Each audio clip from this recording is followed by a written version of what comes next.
Sincere greetings to everyone, and with the greetings, we are going to start this morning's first session.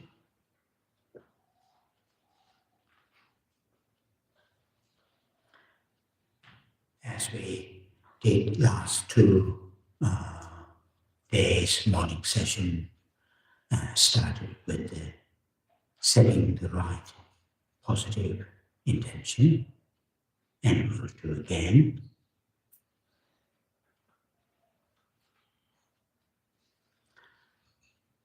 A positive, a constructive motivation according to the individual's mental dispositions, mental strength. As I shared with you last 2 days, basically we all have ability to activate, to raise positive, constructive intention. Whether we are educated or not, whether we follow particular spiritual path or don't have any spiritual path to be followed, as a human beings, we all have the ability. Only question is whether we try it or not. So trying, in the morning when we woke up, or when we engage in activities with our body, speech and mind, try to start with the positive, constructive intention.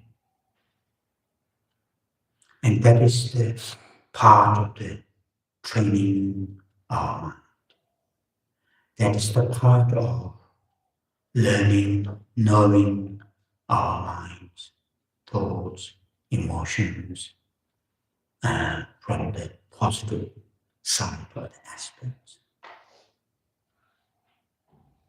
Here, the positive, constructive intention can be very, very simple. The thought. As I gave you some examples yesterday, without any deep or sophisticated philosophical or spiritual backing, simply motivating ourselves. This life in general, and particularly today, live my life, at least intentionally, deliberately, not harming others, physically, verbally, and mentally, directly or indirectly. That kind of intention can be raised within our mental continuum relatively easily and very sincerely.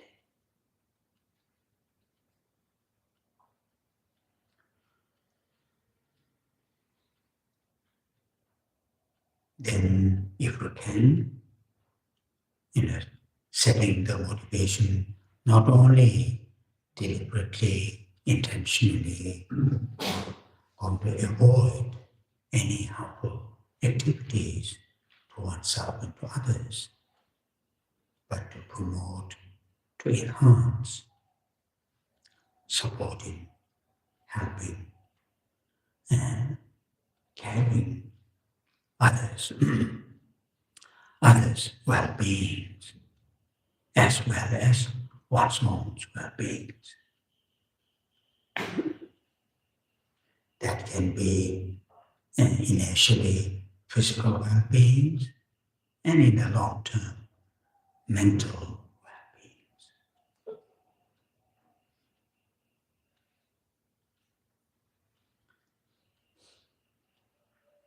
Then, of course, people who have a spiritual path to follow, then set our intention according to that spiritual path that we are following. Again, not in a form of mimicking, copying from others, but from our heart. And here, people who follow the teachings of the Buddha, Gautama, then set our intention with the mind taking refuge in three jewels.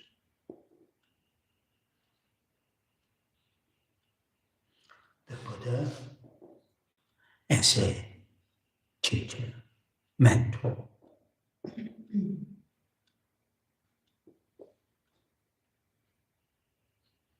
It is helpful and useful if we, in order to feel from our heart, Buddha as a mentor or teacher,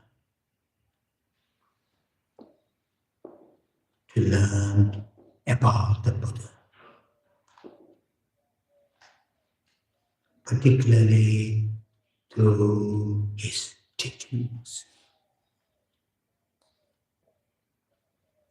From his teachings, we will know what kind of person, what kind of qualities that he had.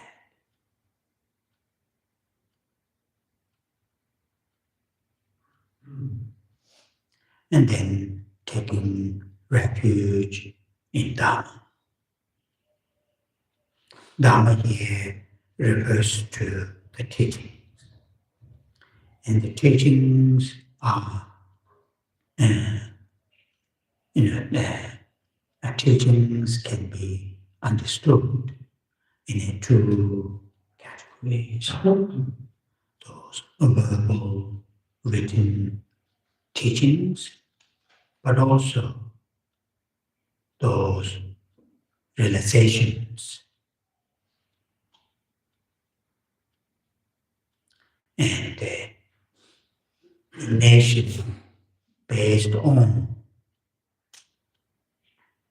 those teachings, verbal, written teachings, then apply those teachings in our daily lives.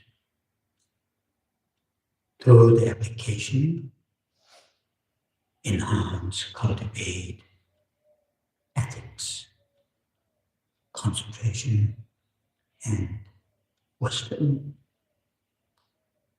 When these realizations are enhanced, cultivated, and that is the actual, real teaching.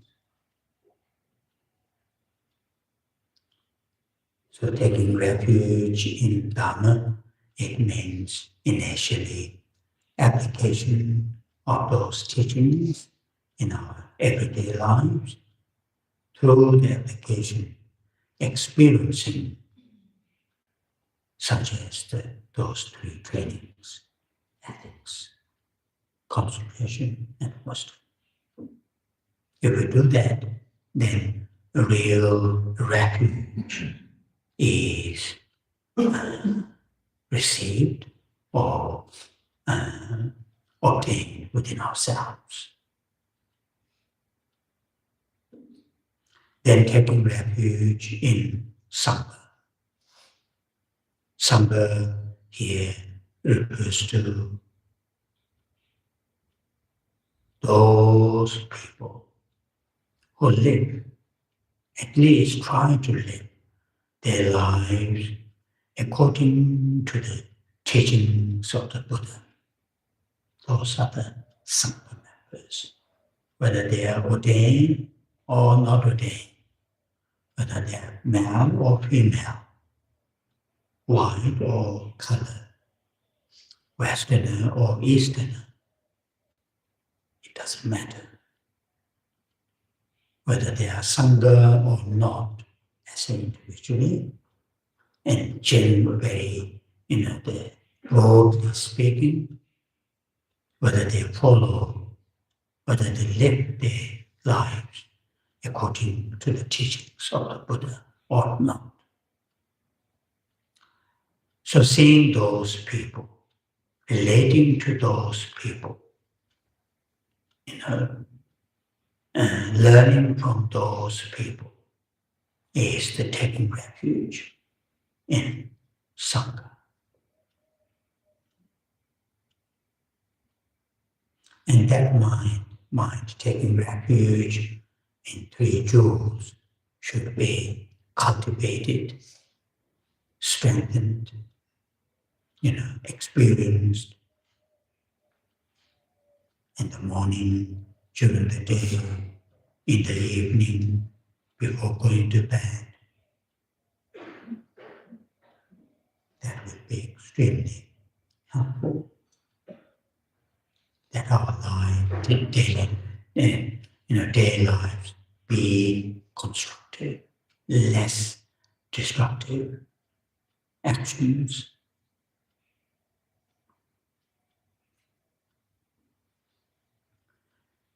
Then some of us, within the teachings of the Buddha, follow the Bodhisattva teachings.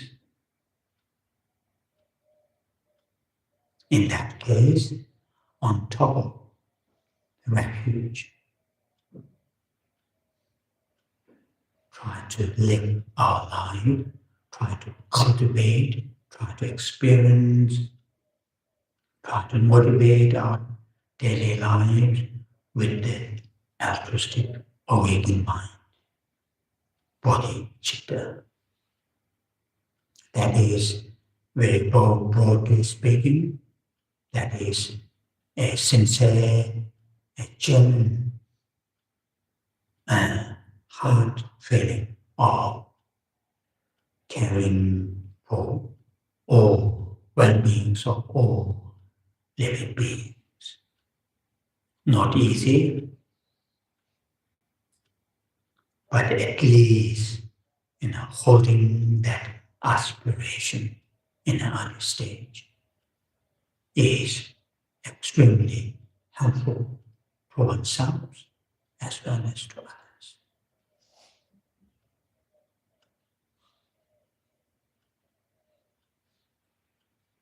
So in brave,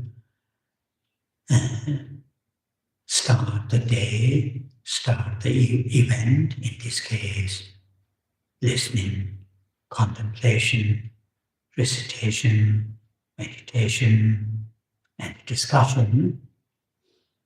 Engage with the positive, constructive motivation, intention, according to one's own mental capacity.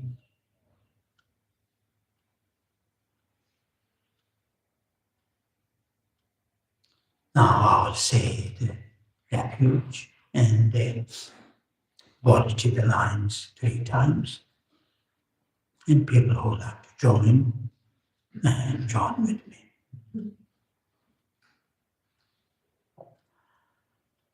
Sangye Chetan Soye Chananda Chanjo Pardo Dane Yasu Che Dage Je So Jive So Nam Je Dola Benje Sangye Tu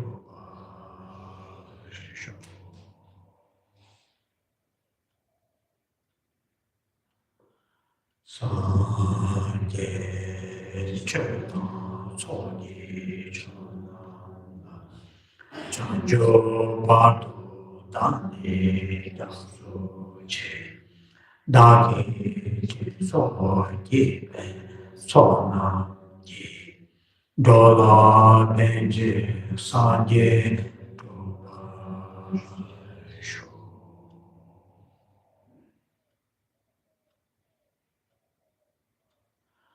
san ji che na so ji cho na chang ju ba do dan ni jiao shu ji da ni ji so ji so na ji do la benji san ji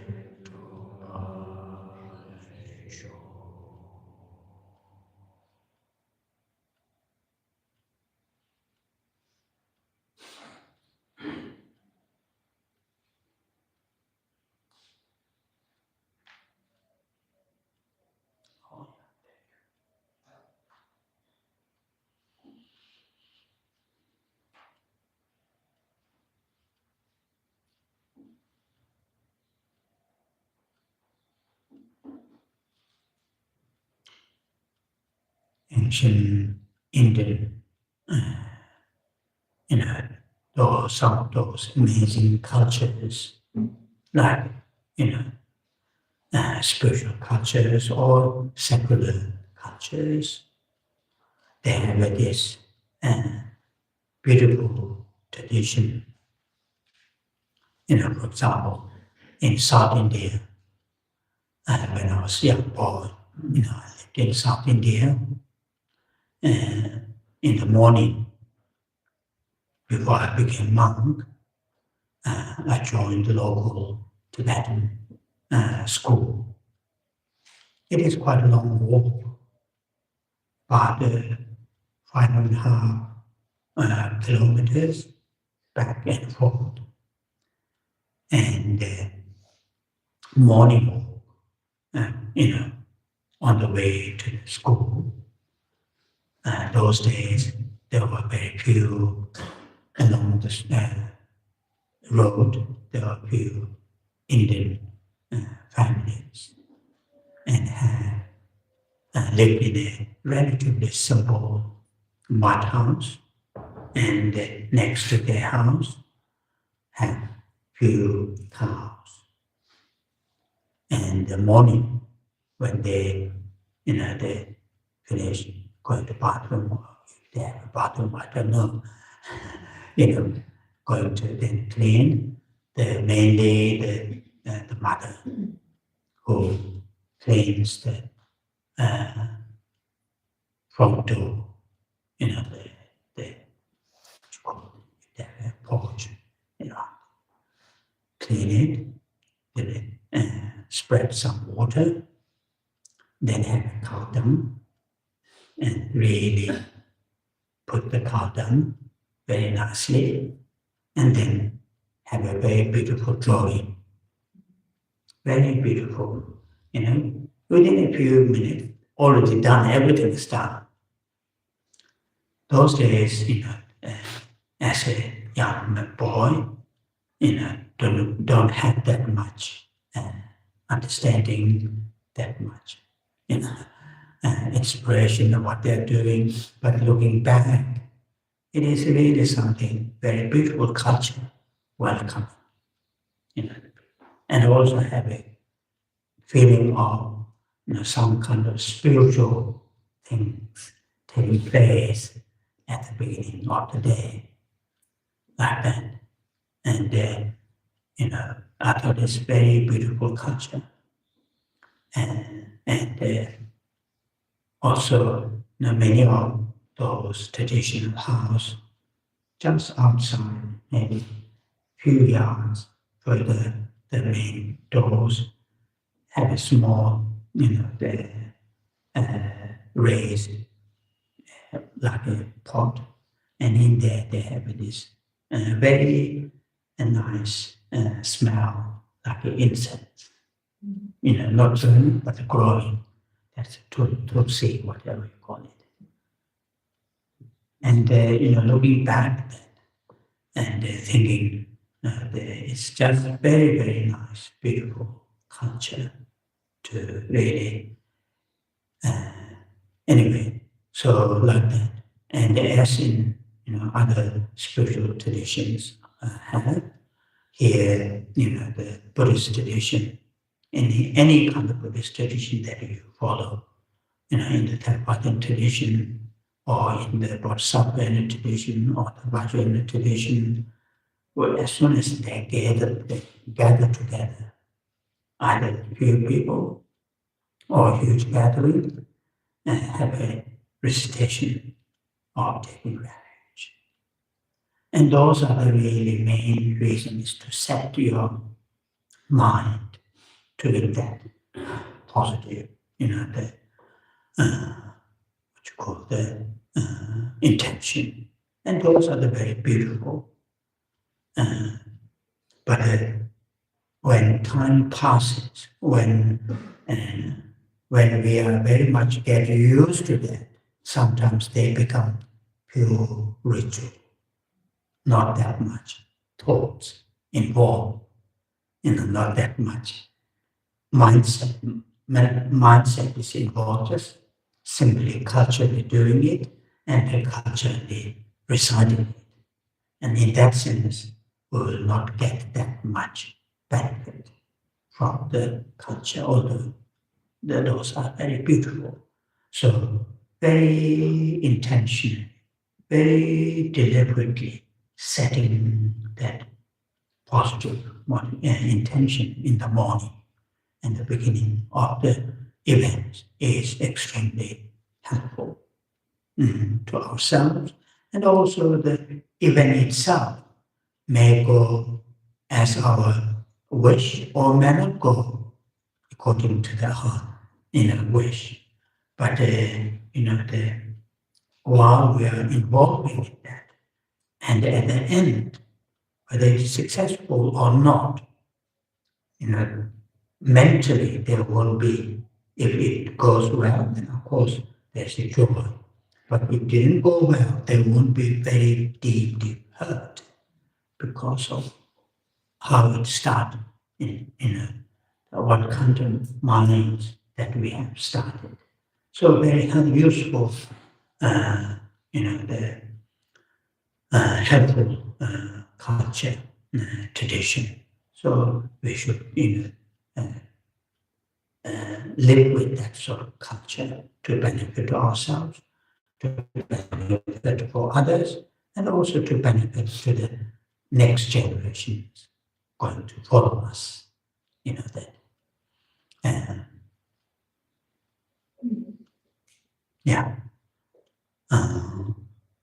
So I would like to start reading a short passage from the history of the Buddha's first teaching as a background of his, the main, the first teaching that he taught as Four Noble Truths, as I mentioned yesterday.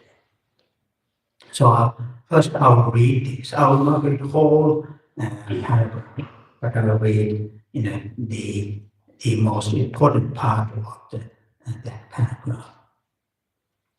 And the teaching itself, in English it is translated saying, setting the wheel of Dharma in motion, or sometimes called turning the wheel of Dharma. So this is here, in Tibetan, Chödya Kolobo. And before his Prophet Buddha, teach the main topic, which is the Four Noble Truths. But here, as a sort of background, what he said is, Bhikshus, these two extremes should not be followed by one who has gone forth into homelessness. The two, or what two? The pursuit of sensual happiness in sensual pleasure. Then there are some other few lines. Then the second one is pursuit of self-modification Then there are the lines. Then at the end of that part of the paragraph, he said this. And either of these extremes, in other words, here Buddha, the historical Buddha is saying, in order to benefit his teachings, what kind of lifestyle that he or she should have, to receive the full benefits of the teachings. In this case, the Four Noble Truth teachings. In order to receive the full benefits from the teachings, the individual should have a particular sense of lifestyles. And that particular sense of lifestyle is to avoid these two extremes of lifestyles. One is the extreme of, indulging sense pleasures. That's the one extreme, which it has a strong connection with our yesterday's topic. We talk a lot about we may talk about a lot, the domination of our sense consciousnesses. And this is what here Buddha is saying. Extreme. The word extreme is important in the.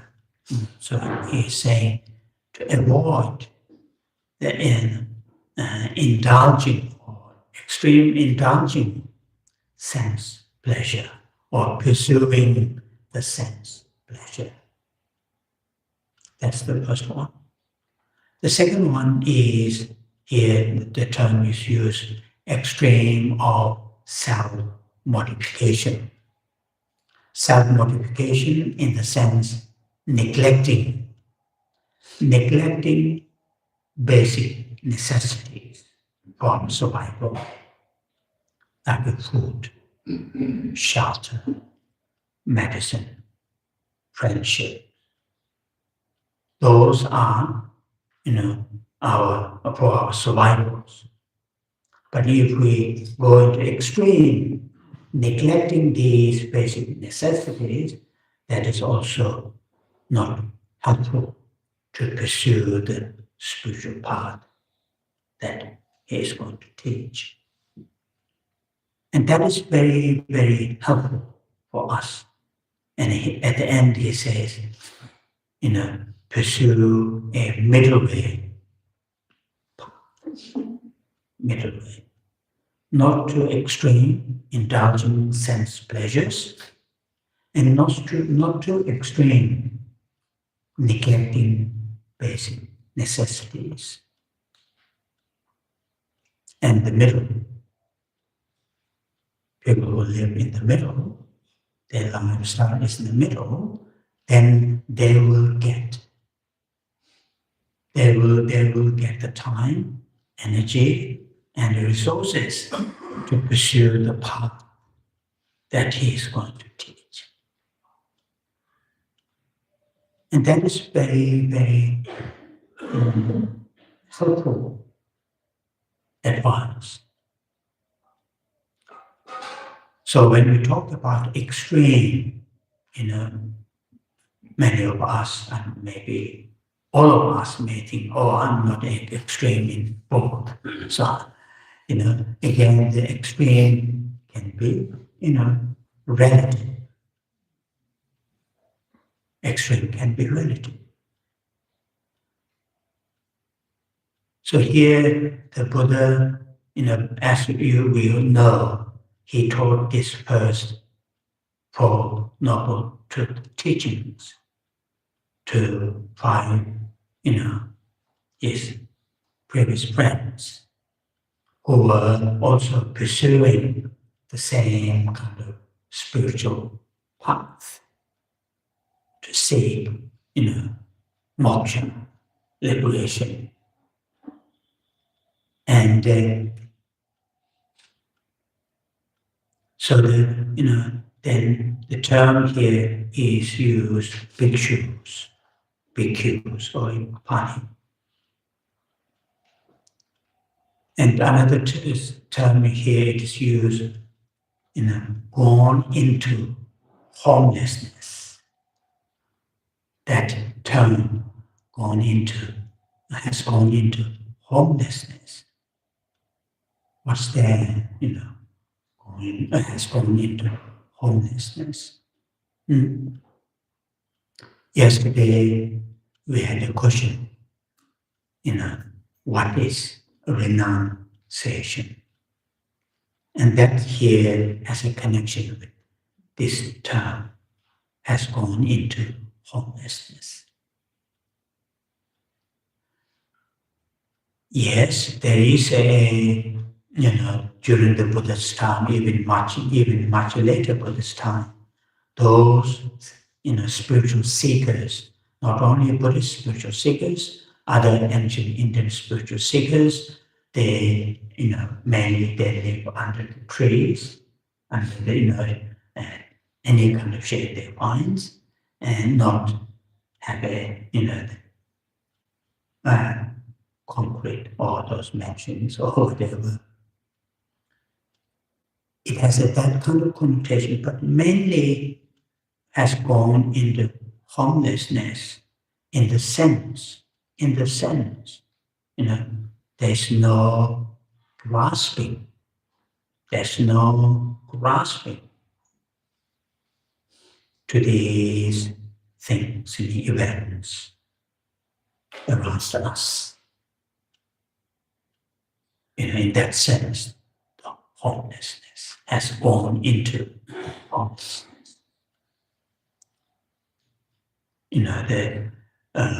So the very, very helpful for us, the time, 21st century that we live. I usually say to my Western friends, you people are very, very strong. You people are very, very strong. You are bombarded by these big companies, all the things, if you switch your television on, soon after you switch on, there are so many ads.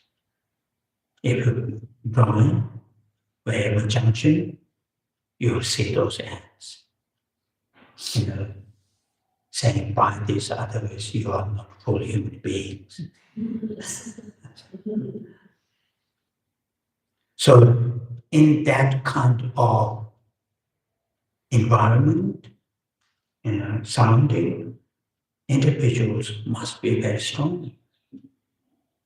Otherwise you may feel, it seems I'm not full human beings because I haven't got that object, this object, that object.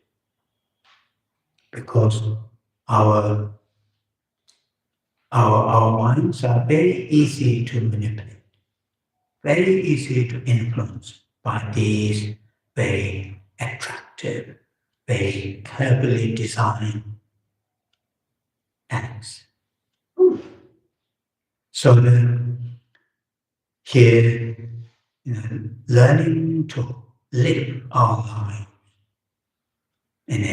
not in a middle way, not indulging sense pleasure, as well as not neglecting the basic necessity, is very, very useful.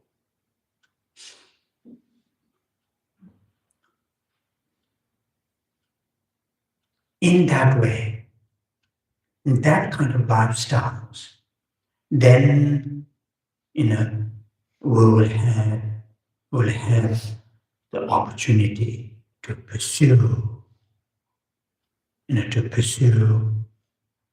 some long-term, meaningful,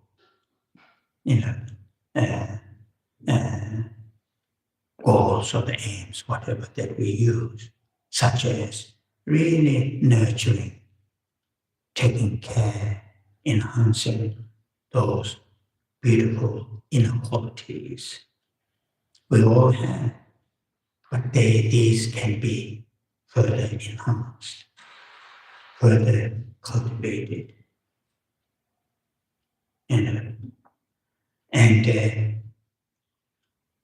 if we, as we briefly touched yesterday, when we are talking about domination of sense consciousnesses, and very much like a slave to fulfill the demands of the sense consciousnesses.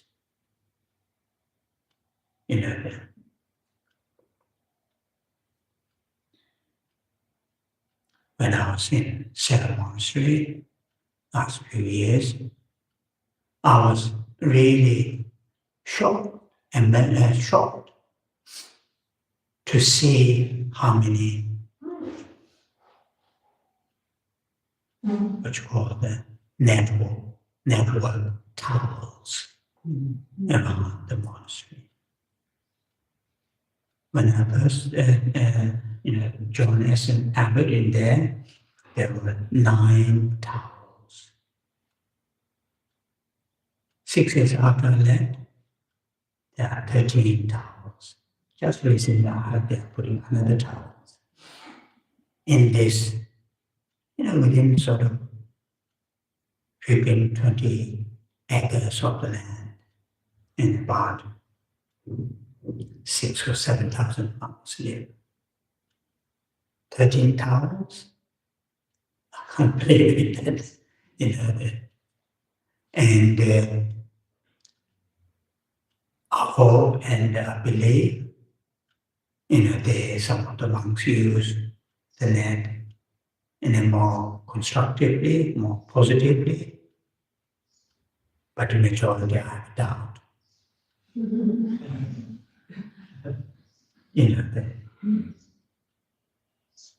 And it was very obvious because obvious in the morning, not every morning, but 3 or 4 times a week in the morning, either in the individual college, May and J, or collected together in Saralaji.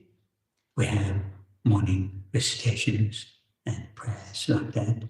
Not that early morning. When I was a young monk then, we had to wake up to join that morning prayer, woke up at 4. And then, nowadays, it's 6 o'clock in the morning. But that's not that early. So, not all the time as an abbot, don't need to go. But, occasionally we have to go to say some prayers or to join the welcome to those sponsors or to say the dedication prayers. So when you are sitting on a Dharma's throne and looking down to the monks, maybe 9, 10, 1,000 monks, they're really dozing off like that. And that is the clear sign of not getting good sleep at night. Of course, until 10 in the night, 10 and 10:30, they have to stay at the debating yard. Monks who are already still in the studying process, they have no choice. But then after that, so this is example that I'm using, but it is not exclusively monasteries' problem. It is a problem all over the world. And I'm not talking just outside, I'm talking to myself. I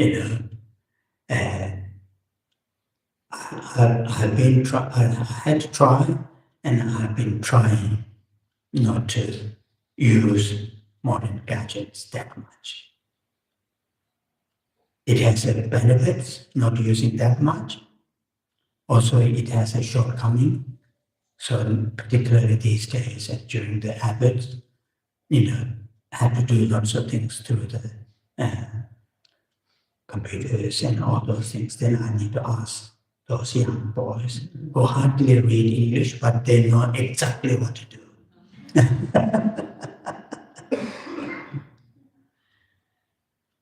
So the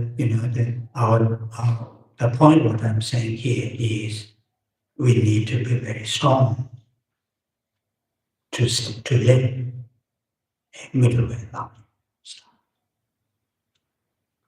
Outside conditions pull us, mainly not the other extremes, same modifications, but this extreme, indulging sense pleasure. So, they're extremely helpful to when we talk about mindfulness, when we talk about introspection, pay attention, raise attention to how we are living our life. And, when things are, the lifestyle is really not just, getting what we need, but also that lifestyle is really providing us to pursue our long-term, that what we want to achieve, cultivation of these inner qualities, then it is good. If the lifestyle is not really, giving us or not creating the right environment to pursue for our long term what we need, then we need to pay attention and work with that. How can I adjust? How can I change? But not in a military style, as I mentioned yesterday, but in a skillful way. How can I adjust?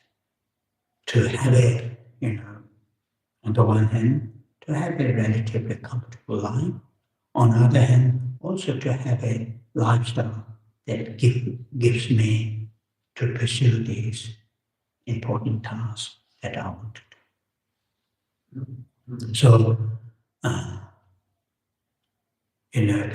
I read this sutra, the history of Buddha's first teaching when I was a relatively young monk. And in those days, young monk, and men reading those scriptures, as I briefly mentioned yesterday, men reading and studying those scriptures, those days are very much how I'm going to debate in the debating yard, and how I'm going to destroy my opponent's thesis. That's the main, the intention and the motivation when we read. But after finishing the study, then also it is out of the, due to the aging, the different mindsets start to arise. So when, I've read this sutra many, many, many times, mainly due to the kindness of the, people who asked me to lead classes, like for tools. And the more I read, the more feel that kind of deep appreciation. Not only the main topic itself, but setting the background, like this paragraph, or ending the conclusion of the sutra, which I briefly mentioned yesterday. How humbling, how admiring Buddha said. If what I said in the Four Noble regarding to the Four Noble Truths, if that turns out not right or correct, I will not claim as an enlightened, awakened being. And it is very, very amazing to read and to say that. So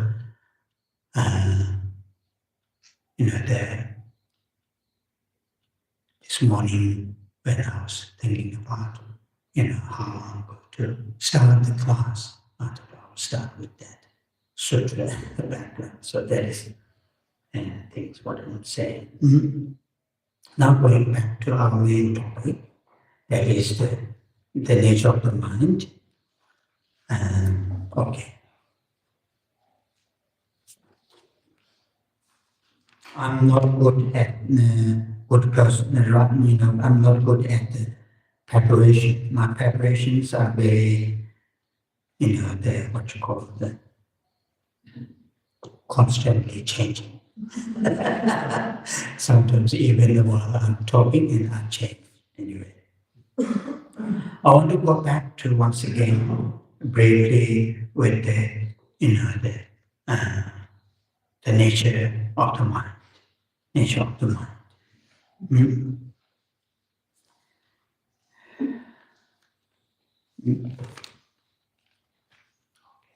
So, as I briefly mentioned yesterday, and Julia, reminded me, when Julia asked me to lead this class, I said, okay, I'll do that. And then I thought about what I'm going to do, and then I choose this as, from this text, collections of some topics from here, and she kindly printed this. So basically, as I mentioned yesterday, I'm not going to read all the lines, and it is for you to read and study and discuss.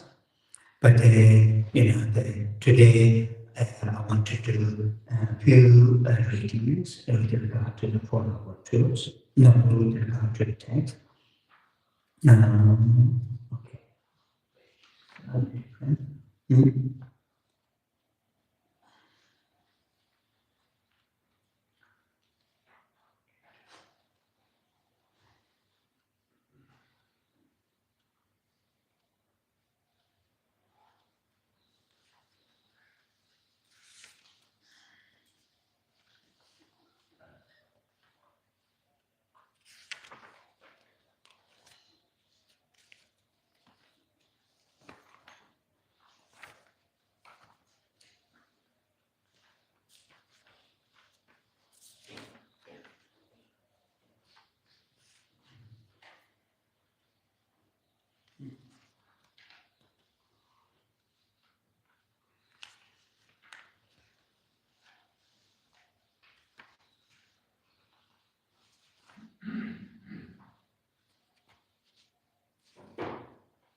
Okay.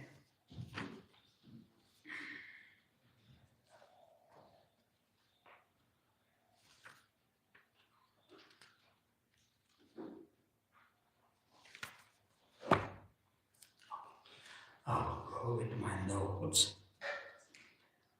So this, it might be here, I couldn't find it immediately, but it's in other parts of the text. This quotation is in the text. I couldn't find it in the text straight away. You can search. I'll read this. This is from, I've already quoted this at our first class, first day class. It is from one of these minor sutras. Sutra itself is called, in English, Descendant into Langa Sutra. And in that sutra, there's a short line. It says, the mind's nature is luminous clarity.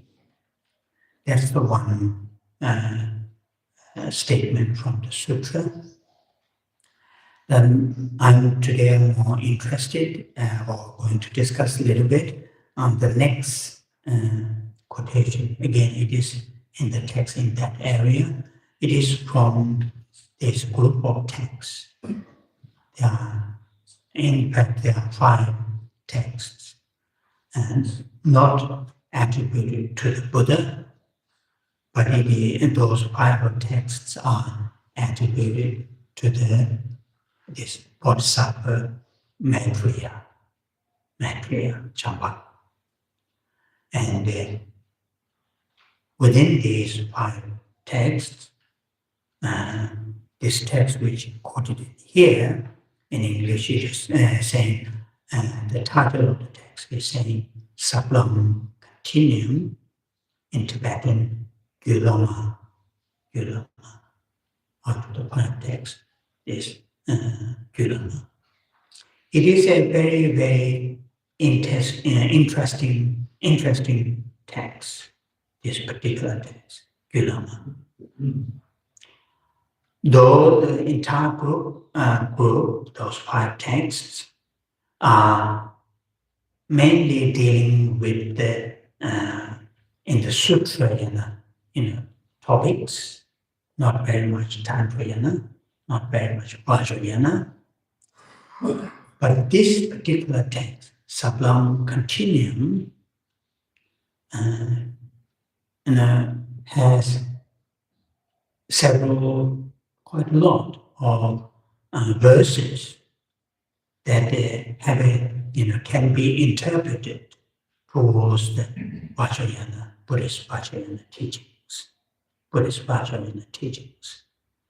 And so, in that sense, this among the 5 texts, this Sublime Continuum is quite interesting text.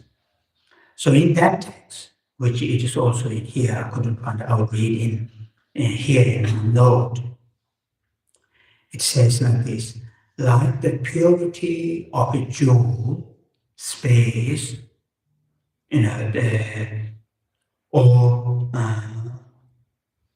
space, it is always undefiled in nature. So there are 2 lines.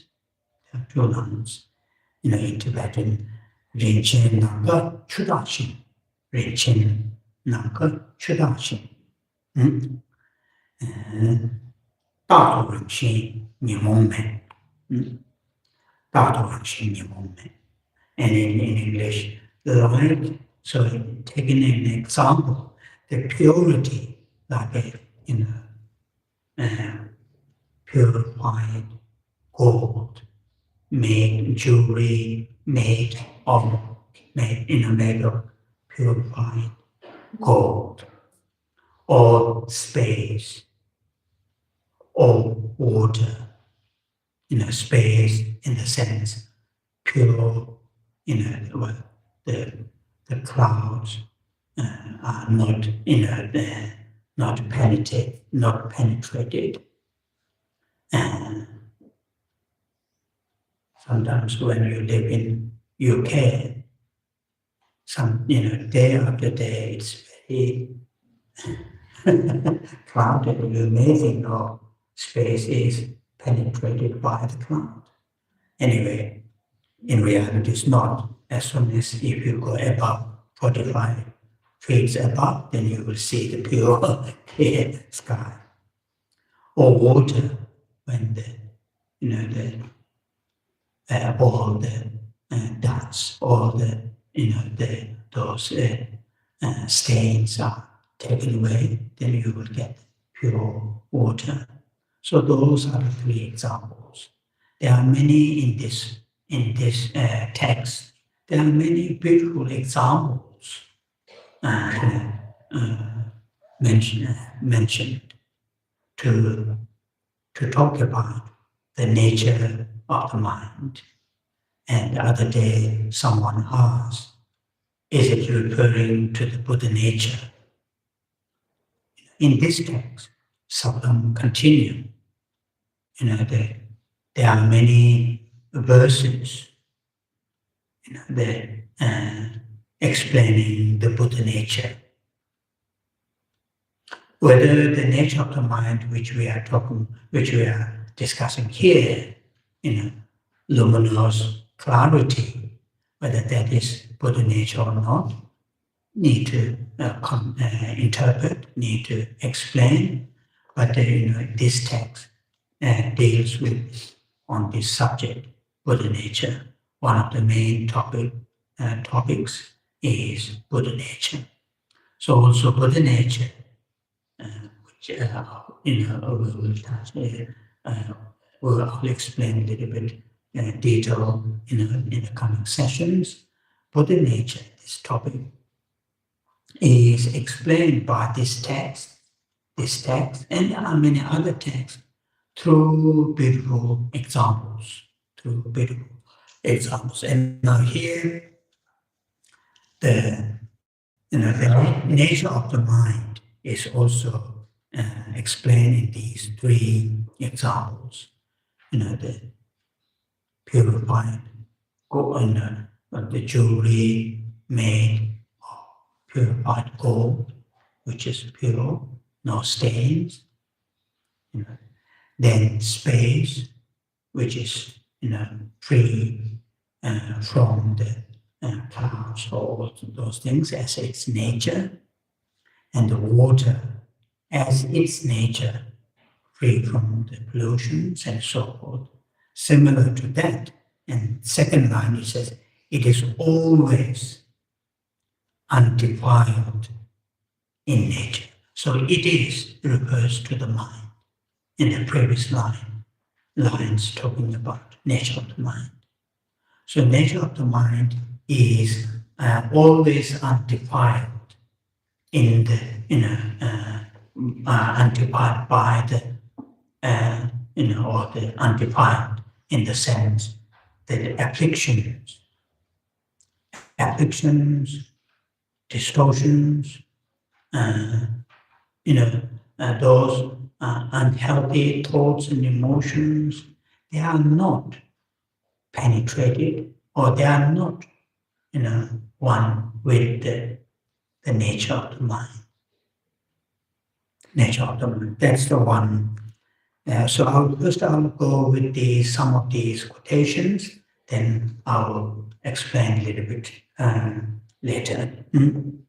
That same text, the Sublime Continuum, I have this verse, and it is also quoted in here.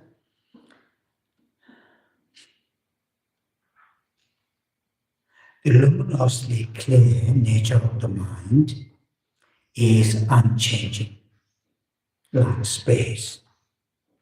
So here, space, example, space is used to explain unchanging nature of the nature of the mind. It says, luminously clear, that is the nature of the mind. Nature of the mind is unchanging like space. So the earlier lines, it says space is used to explain, those distorted nature, distortions or the afflictions, those delusions are not penetrated, with the mind, the nature of the mind. Therefore, it's like space, but here, the unchanging nature, like space, because it does not become defiled by adventitious stains, attachment, and so on, which arise from an improper way of thinking. So that is the maybe I'll use the other. And then there's another quotation quoted in here. This is not the same text, not from the Sublime Continuum. It is also I briefly touched the first day. This is from Dhammakirti. If you remember, I made several quotations from this text, from this master's text. Exposition of valid cognition, Pramanapatika in Sanskrit. The nature of the mind is luminous clarity. The stains are advantages. So those are the quotations which nice to look at and to study a little bit in depth.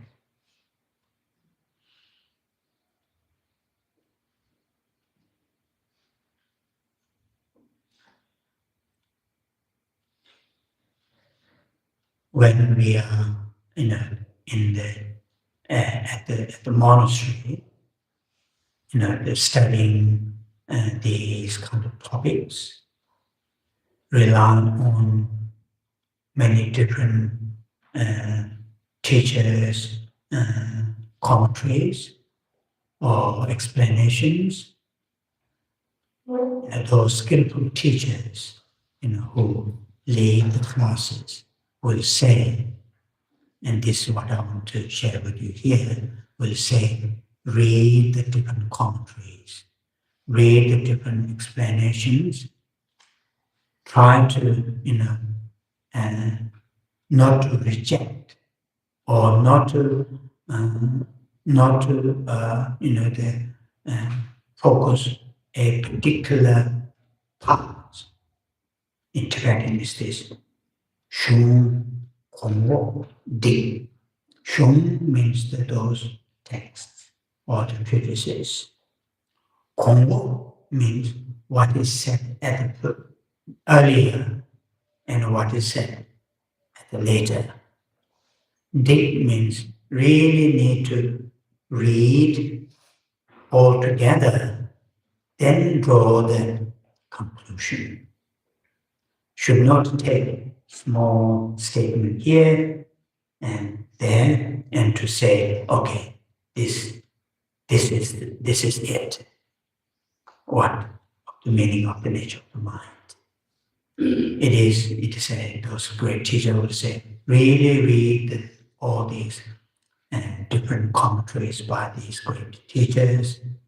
Then, make your conclusion after reading all the texts from the top, bottom, middle, then bring the conclusion. And I want that kind of suggestion is very, very helpful to understand some of the very,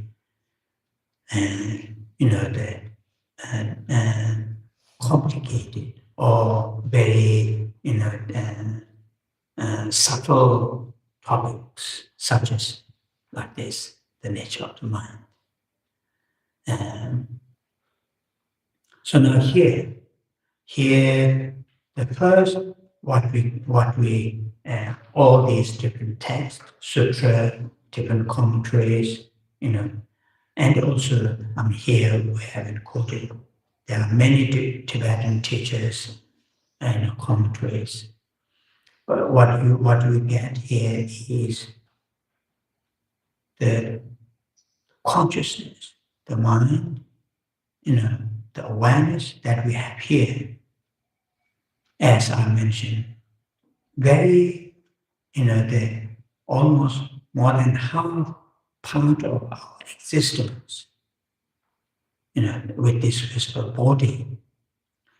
When it's boiled down to the basic level, foundational level, then this, either called consciousness or the mind or the awareness, is in its nature. There's no distortions, there's no confusions, there's no, those any form of what you call the,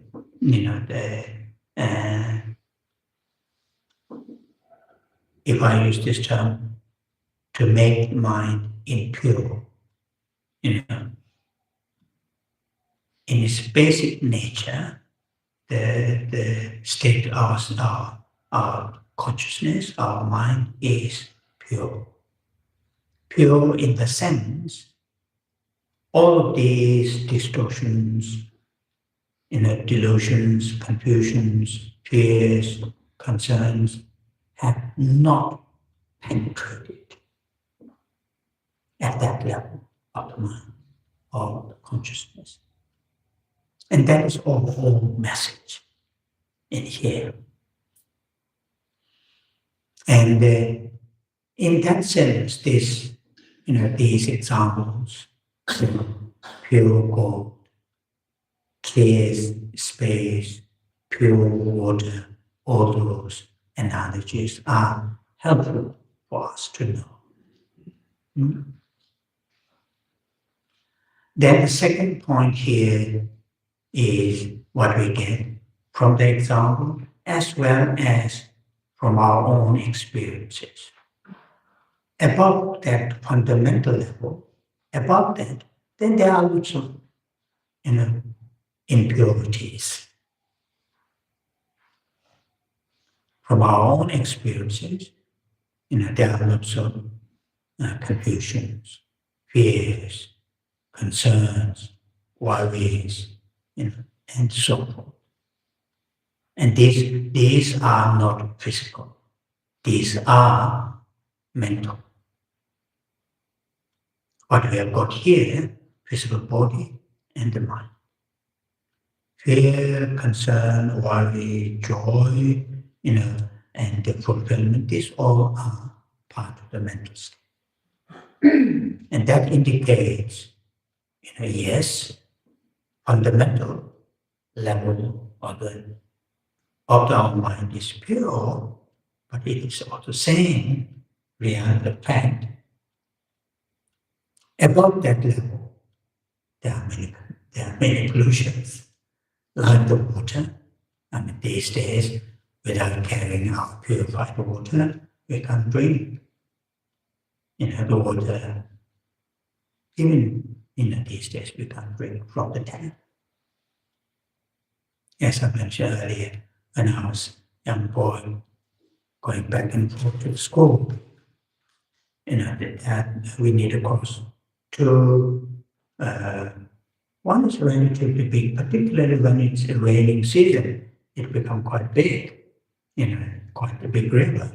But in most of the year, nice stream. And in those days, there are lots of mango trees, wild mango trees, and lots of bamboos along the river banks. So the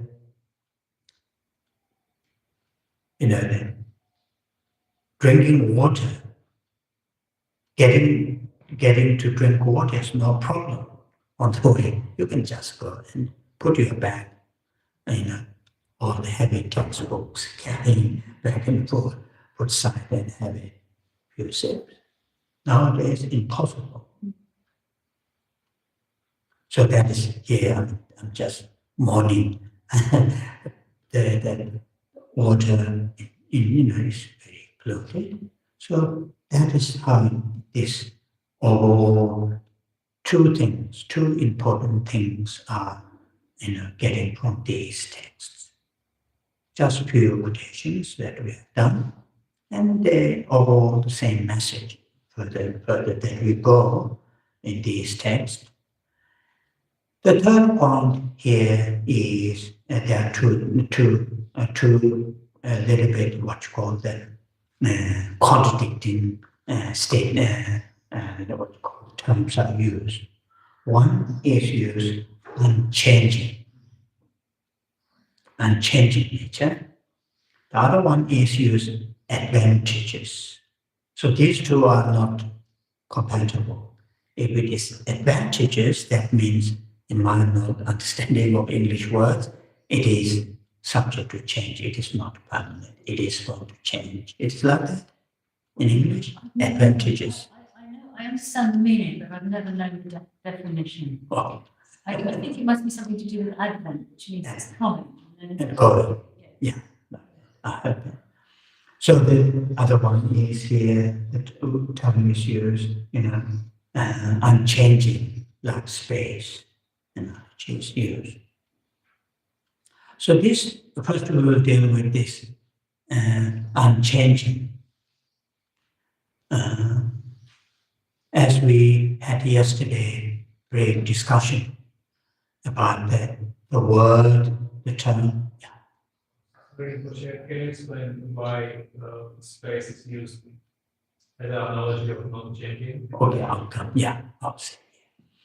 So the first we'll briefly remind ourselves the English word, and with that word, the connotation or the culture, the understanding, permanent or impermanent, is quite different meaning or the connotation in the Tibetan word Tapa, Megapa, and I'm sure it is in Sanskrit.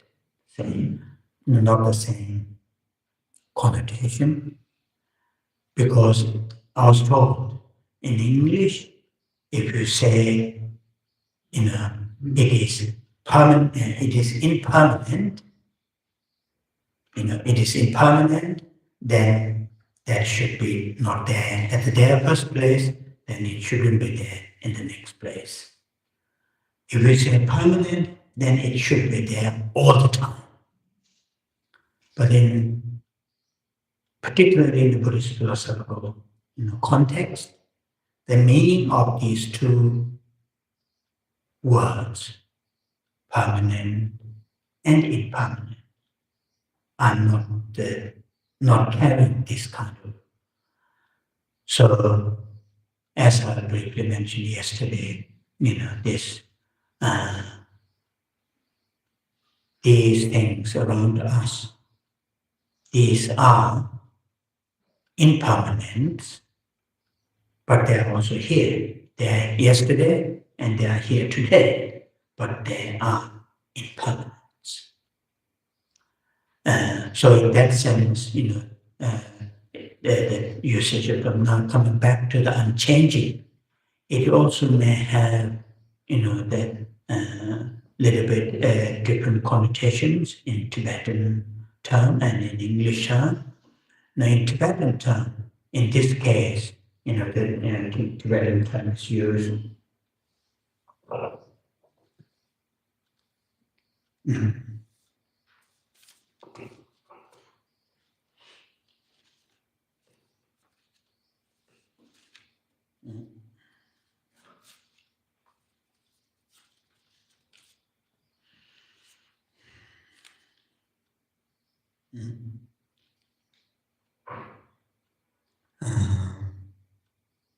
Lobo, Gurme, Gurwaneva, Gurme in Tibetan.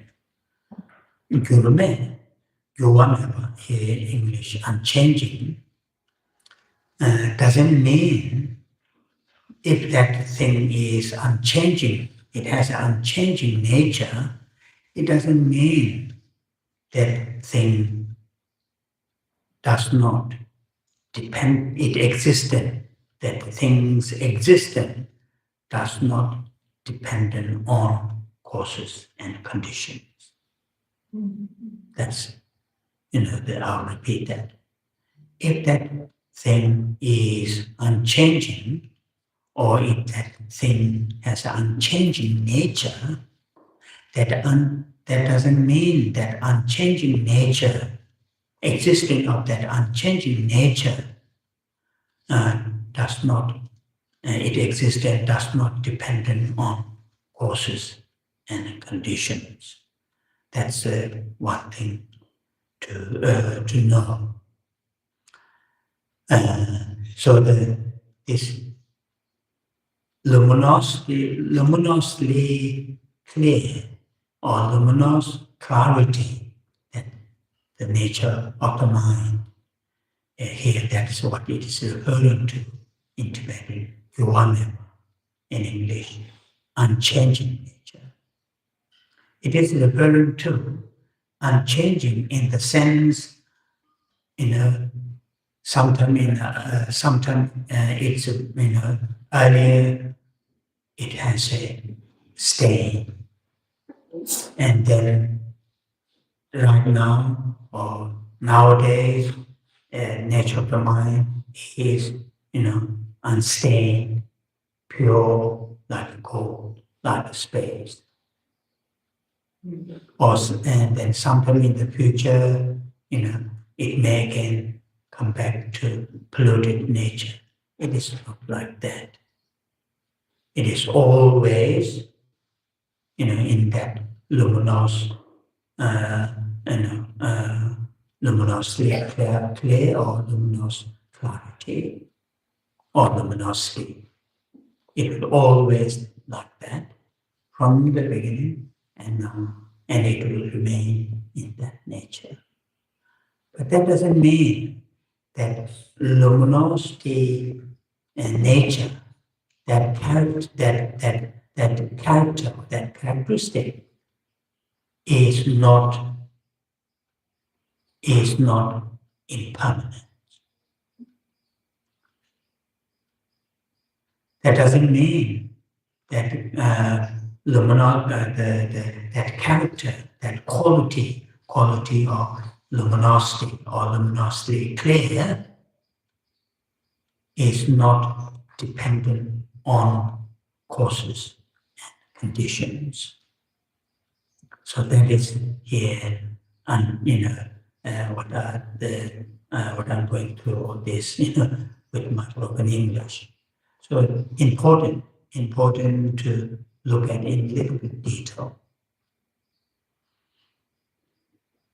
Now then, someone asks why space is used, and this is very ancient Indian culture.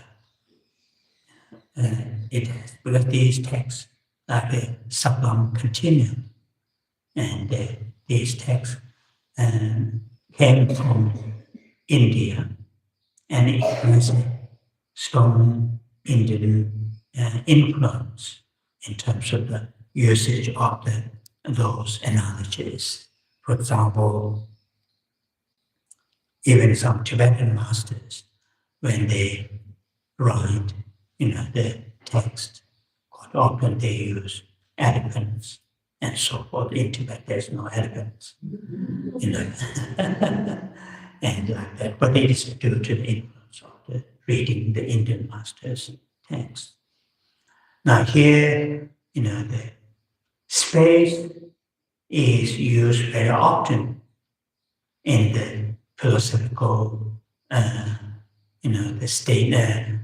philosophical treatises, particularly when you are debating between the Buddhist and non-Buddhist masters. So, how you define the space. Are you saying the space as what we see in the blue up there? Or can space refers to which is in front of us, which is in an absence or obstruction. So now here is mainly refers to space. That analogy is used when we look at up there, the blue sky, which whenever when the cloud clears away, we'll see the pure, clean blue sky. It is mainly refers to that. It has this dramatic, particularly in some part of the world, what you call the 4 seasons in one day. If you look at it up there, they keep changing. They say very dark, dark clouds up there, and suddenly it's changed pure blue sky. So it is mainly to understand that kind of aspect. So here the space is used as analogies. But as I said, space, sound, there are several interesting things in the debating, and debating subjects. So that is why the space is used. Okay. Now then the next one. From the analogies, the space, as we just talked about, pure water, pure those jewelries. That indicates, tells us, that if we work with the means and right means and methods, these distortions, these afflictions, delusions, whatever term that we use, can be removed, can be taken away. And that is which I mentioned yesterday. Very good news for the people who are seeking moksha. And because, from the analogies that tells us can be removed, can be eliminated. So those are the things what we can learn from this, from these texts. And yesterday evening, one of the questions about the purification, can I purify the unwholesome actions in order to not experience the consequences? And there is connection in here, the stains and the relation to the questions, those the unhealthy actions that have created in the past. And these are also part of the stain. The stain should not be seen only in the future, it can be seen in the past or to the present. So of course, how to remove those stains, those the analysis in states, but those distortions,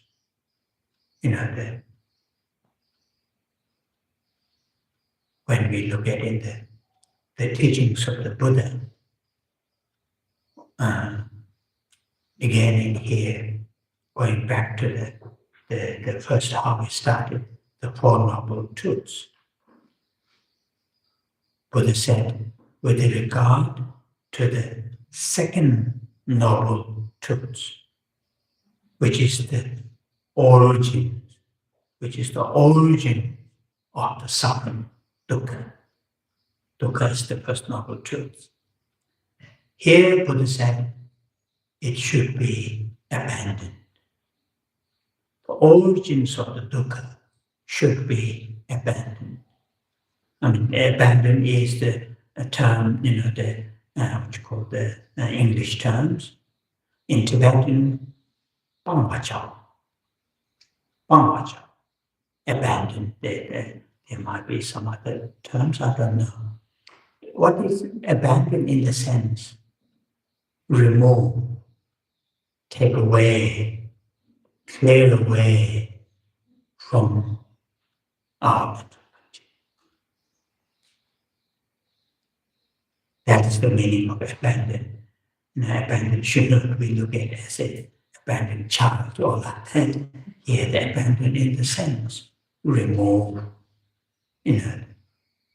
take away from our mental continuum those origins of suffering.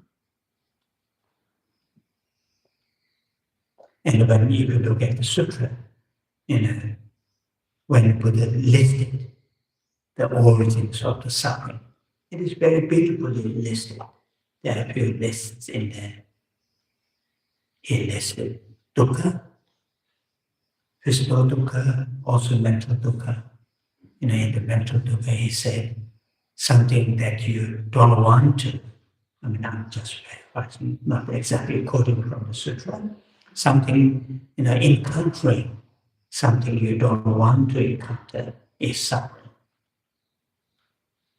Not getting what you want to is also suffering. It's very much talking about mental suffering. And again in the second Noble Truth. So here, in these lines that we read. This last point what I'm making here is, when it says the stain in the example, the impurity from the water is removed, then we will experience the pure water. When those clouds are moved away, we will see the pure space.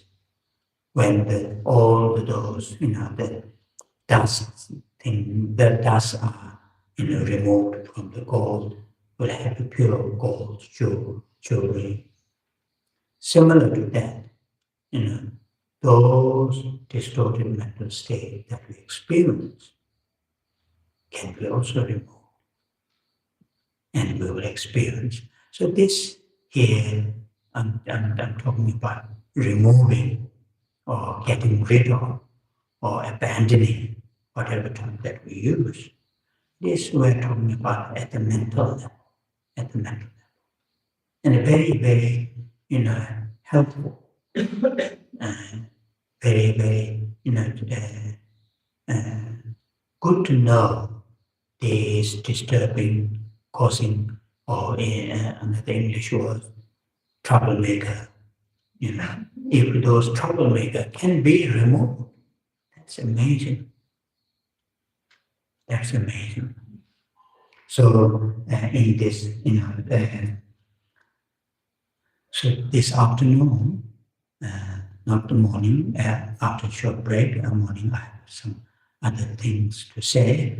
This afternoon, once again, I will come back to meditation, particularly in this part, this kind of how to experience that, luminously clear state of mind. Going to look at a little bit some kinds of meditations. So that is this first session. Now we'll go have a tea and then come back to that.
Oh, yeah.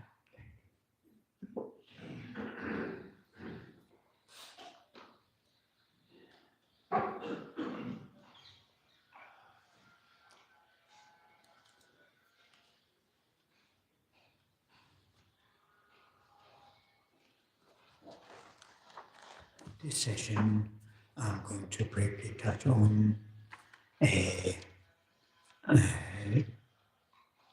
the Buddhist Abhidhamma texts, as well as other Buddhist, the epistemological treatises. There are several different categories. Minds are, categorized into several different ways. And in this session, I'm going to briefly touch on, in this booklet, page 13, which is conceptual and non-conceptual. So I'm going to touch on that topic. This is again, this category is useful categories to know for us. Like yesterday, the sense consciousnesses and the mental consciousness. If you read the booklet, yesterday somebody asked, what's the difference between the sense consciousnesses and the mental consciousness?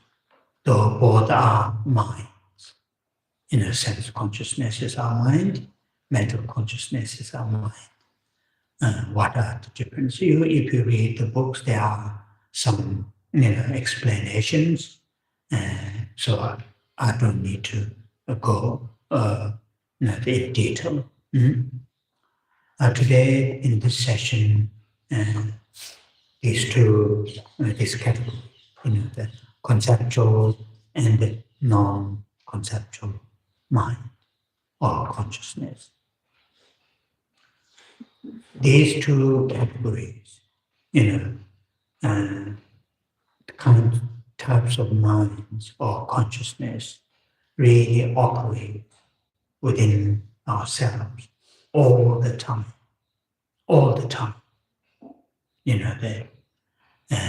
Sometimes, initially non-conceptual mind or consciousness start with, then follow, almost immediately follow with the conceptual mind. And sometimes pure at the conceptual level. But both are very powerful, dominating in our everyday lives. In both way. On the one hand, very helpful.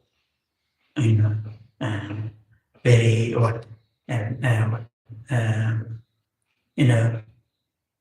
ways to understand the reality, ways to understand the world, things and events through the conceptual mind and also through the non-conceptual mind.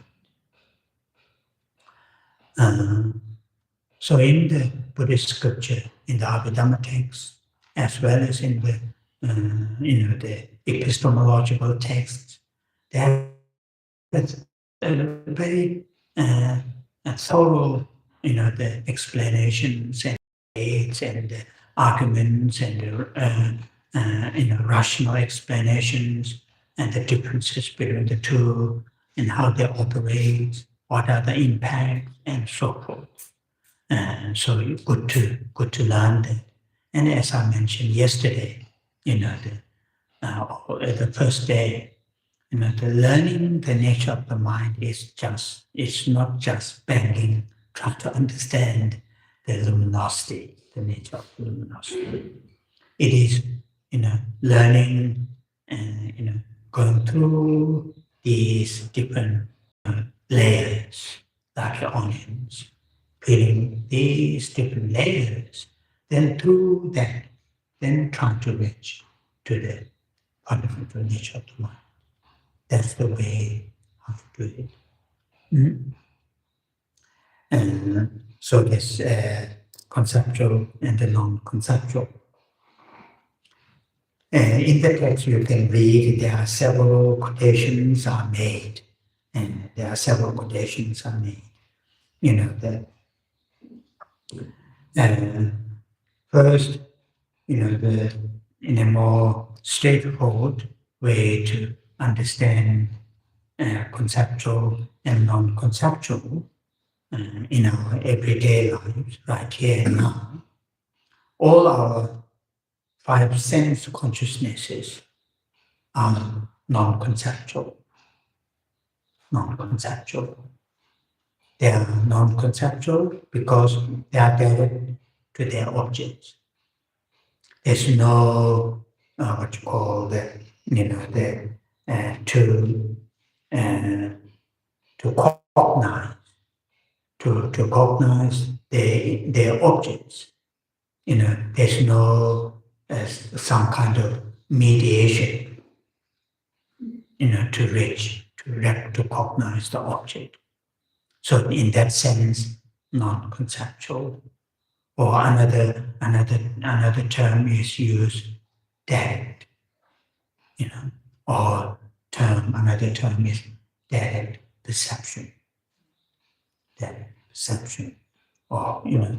So when they engage into the relative objects, there's no mediation between the object and the subject.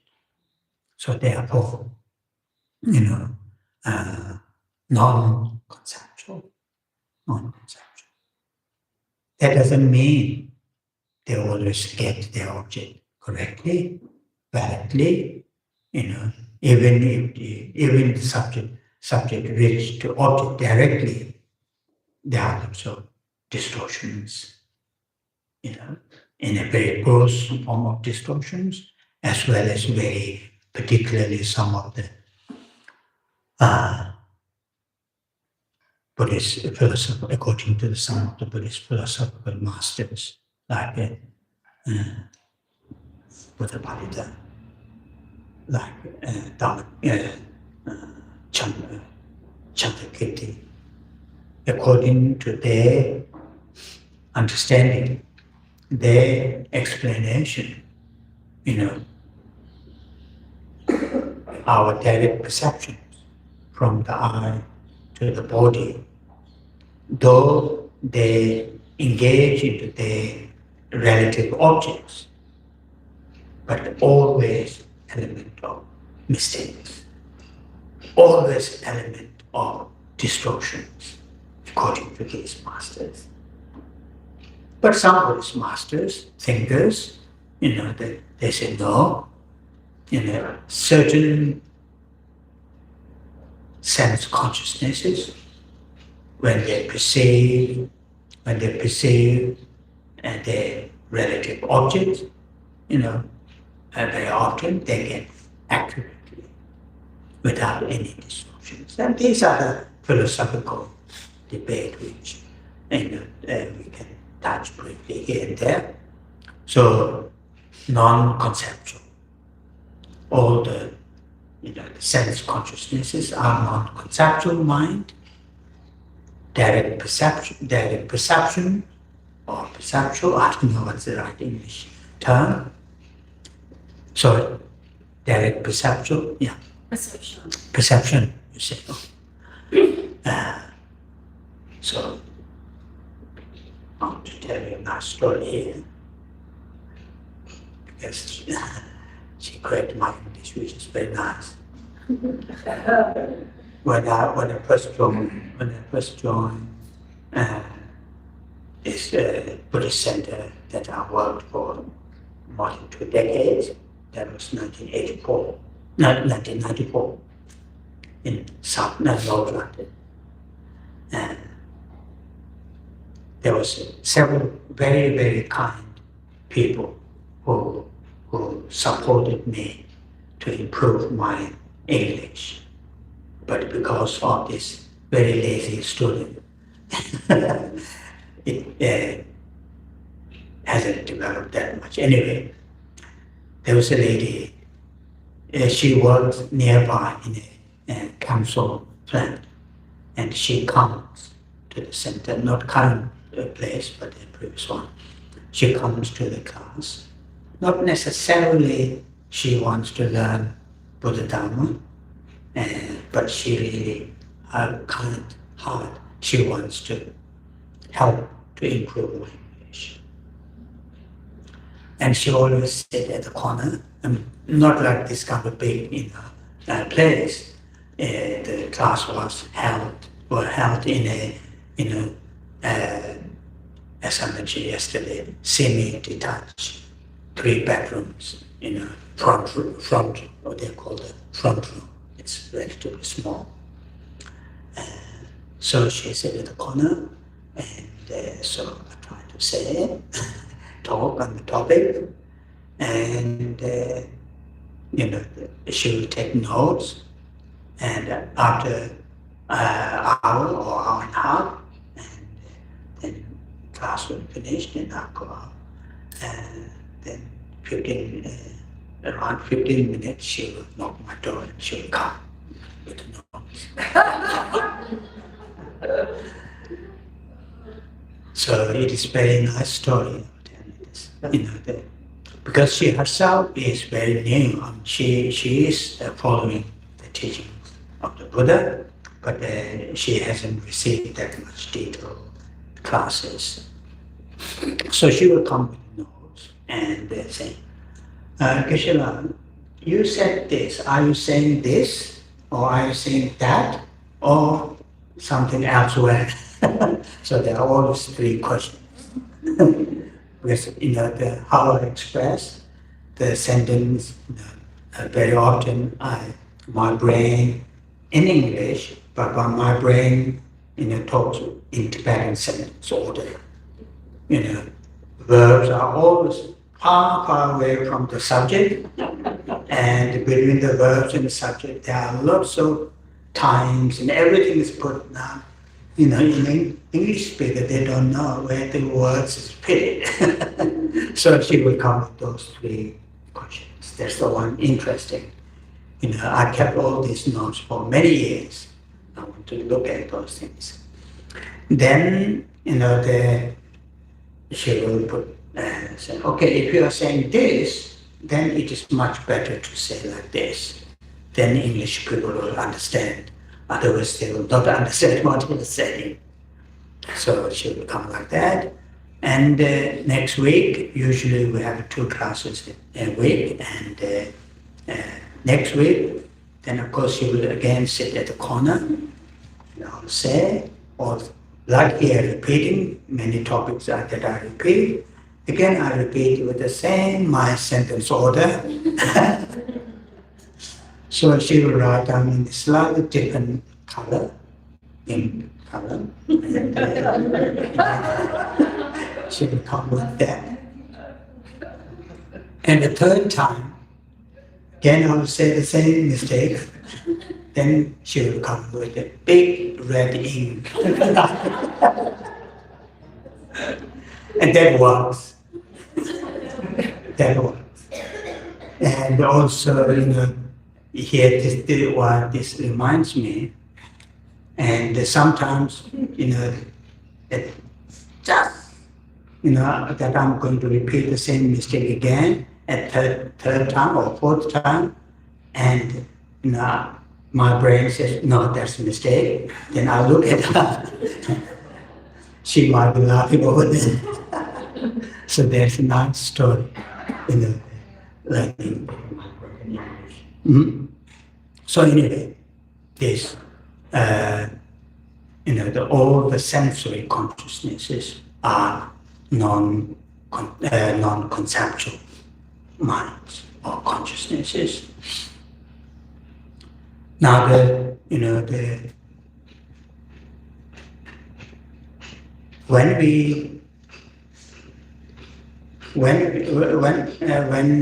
our sense consciousness is in operation, like seeing shapes and colors or hearing the noise.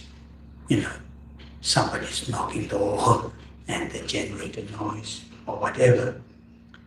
There is almost, not all the time, but there's always follow-up.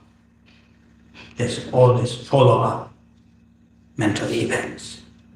And those follow-up mental events are conceptual. Not conceptual. What we are hearing, the generated noise and the knocking, that's just hearing. But our conceptual mind's thinking, how annoying. That's the conceptual.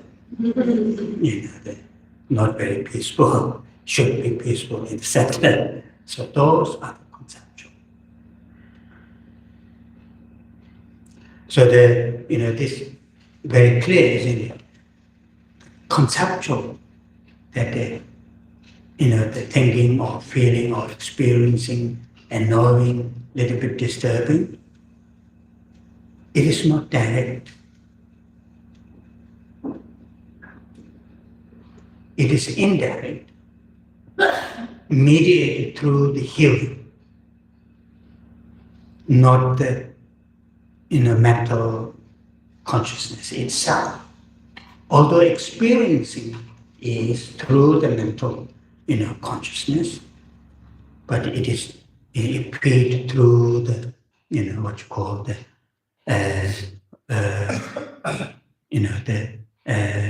interpretation and so on. But there is strong link. So these two are conceptual mind and the non-conceptual mind. They very often in our everyday lives, conceptual mind follows the non-conceptual mind, which is more powerful in the sense which really creates either joy, fulfillment, or the unhappiness, difficulties, annoying. It is mainly through the interpretation, that conceptual minds. That conceptual minds, which is,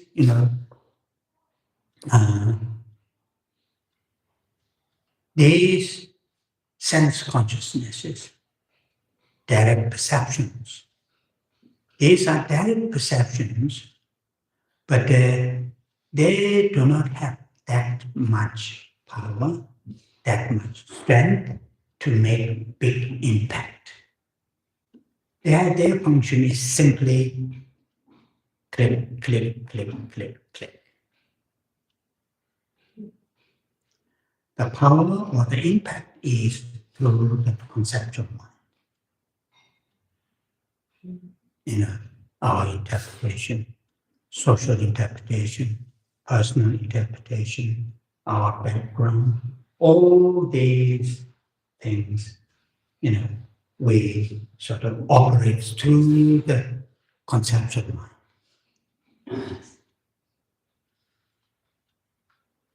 So very often, in some of the Buddhist traditions, and I think it is really true in a more deeper level,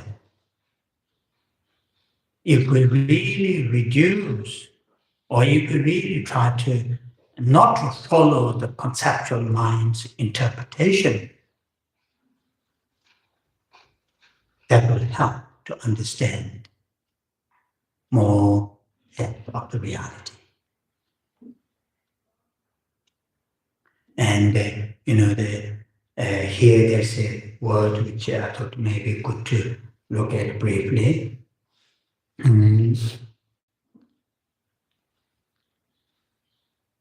It might be here too.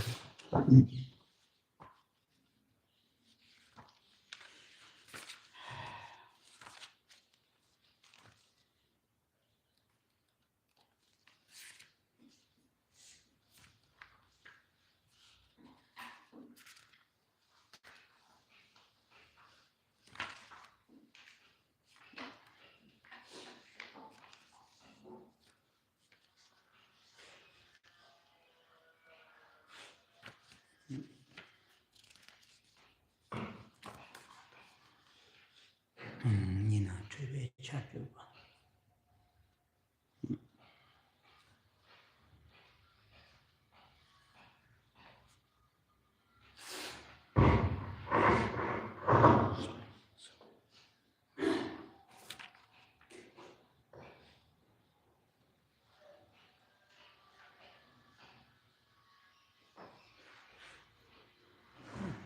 So there is a word here, straight away. In English, having dualistic appearance. Somewhere here, you will see in the commentary, having dualistic appearances. So this term dualistic, in Tibetan, ninang. Ninangs quite often that follow with another Tibetan term, ninang tulba. Tulba is mistaken, mistaken, tulba. Ninang tulba. So mistaken dualistic appearance. So conceptual mind always have that kind of aspect. When the conceptual mind operates with its object, with the dualistic, always dualistic appearance, with that dualistic, mistaken dualistic appearance. Conceptual mind operates always in that fashion.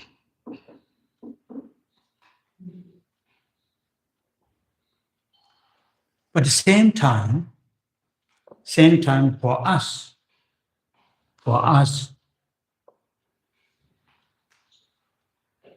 without the conceptual mind at this level, without the conceptual mind, we don't have that much tools to understand some of the, hidden or the deeper realities. Our sense consciousnesses, no matter how direct they are, they don't have capacity to go further than in the eye, eye sense consciousness, further than to see the shape and colors.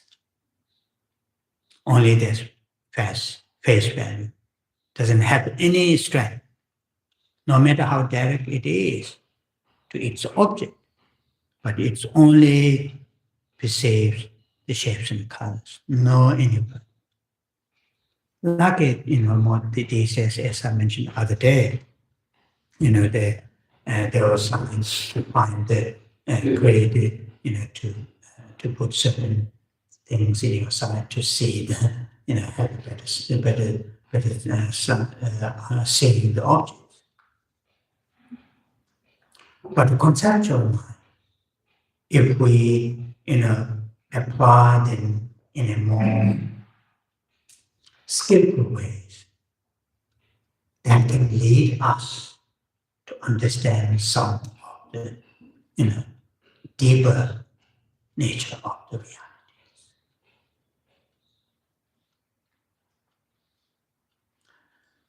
So, in the Buddhist, these philosophical schools of thought, these masters, they have understood outside their world to be understood, to be realized, usually put into three categories. As an object to be understood, to be realized, put into three categories. In Tibetan, Ngonsum, Kokyu, Shinto Kokyu. Ngonsum, that means obvious, very obvious. Kokyu, hidden. Shinto-Kogyo, very hidden or deeply hidden, whatever term it is, Shinto-Kogyo. So these are the, things and events, whether they are positive or negative, it doesn't matter. But these are the things that, as a phenomenon, as an object to be realized, to be understood, to be cognized. So what individuals have as a tool to realize, then we have only those two. Sense, consciousness, and mental consciousness, which we talked about yesterday, or here we are talking about, conceptual and non-conceptual. Most of the obvious phenomena or the things and events can be perceived, can be cognized by the sense object.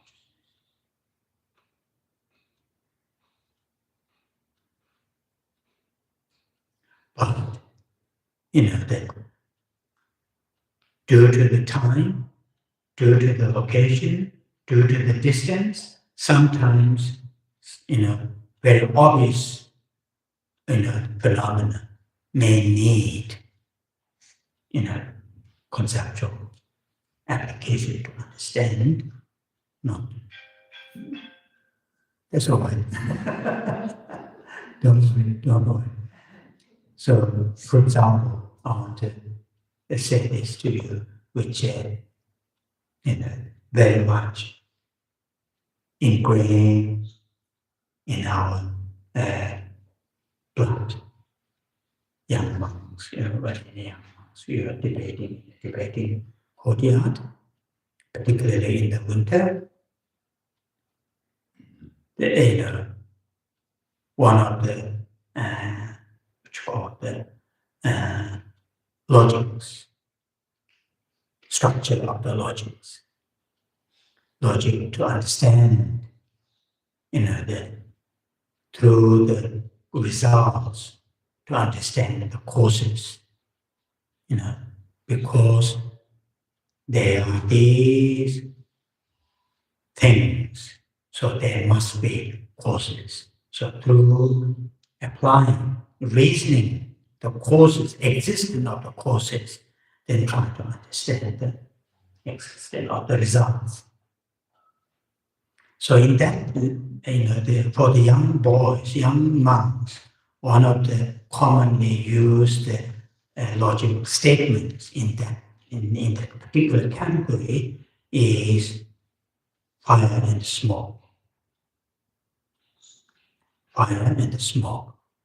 To understand existence of smoke using the perceiving or seeing the existence of, to understand the existence of fire using the existence, logic using the existence of smoke. So that is very common, commonly used. So in general, fire is obvious object, isn't it? If the fire is in front of us, we'll see. Doesn't need any logical explanation. Saying, oh, there's a smoke, so there must be fire. We'll see that. But due to the distance and due to the time, say, for example, long distance, even if it is completely flat, like here in the beer, land is flat, but due to the daytime, fire is difficult to see, but smoke is easy to see. So using the smoke to understand the existence in that particular location, existence of fire. So that happens. But in generally, the first category for us, like ordinary people like us, to cognize that particular object, group of object, doesn't need certain means will see it. So those things. I want to tell, with that I want to tell a short story here. In Tibet, in central Tibet near Lhasa, still there are, but before 1959 Chinese invasion, there were 3 main monasteries, very well known, having very, long-term study programs, all this Buddhist logic, Buddhist ethics, Buddhist, all those, philosophy, so forth. So out of those 3, the main monastery, which is called Gandhin, I've never been to that place. I tried to go to Tibet, but I didn't get the permission to go.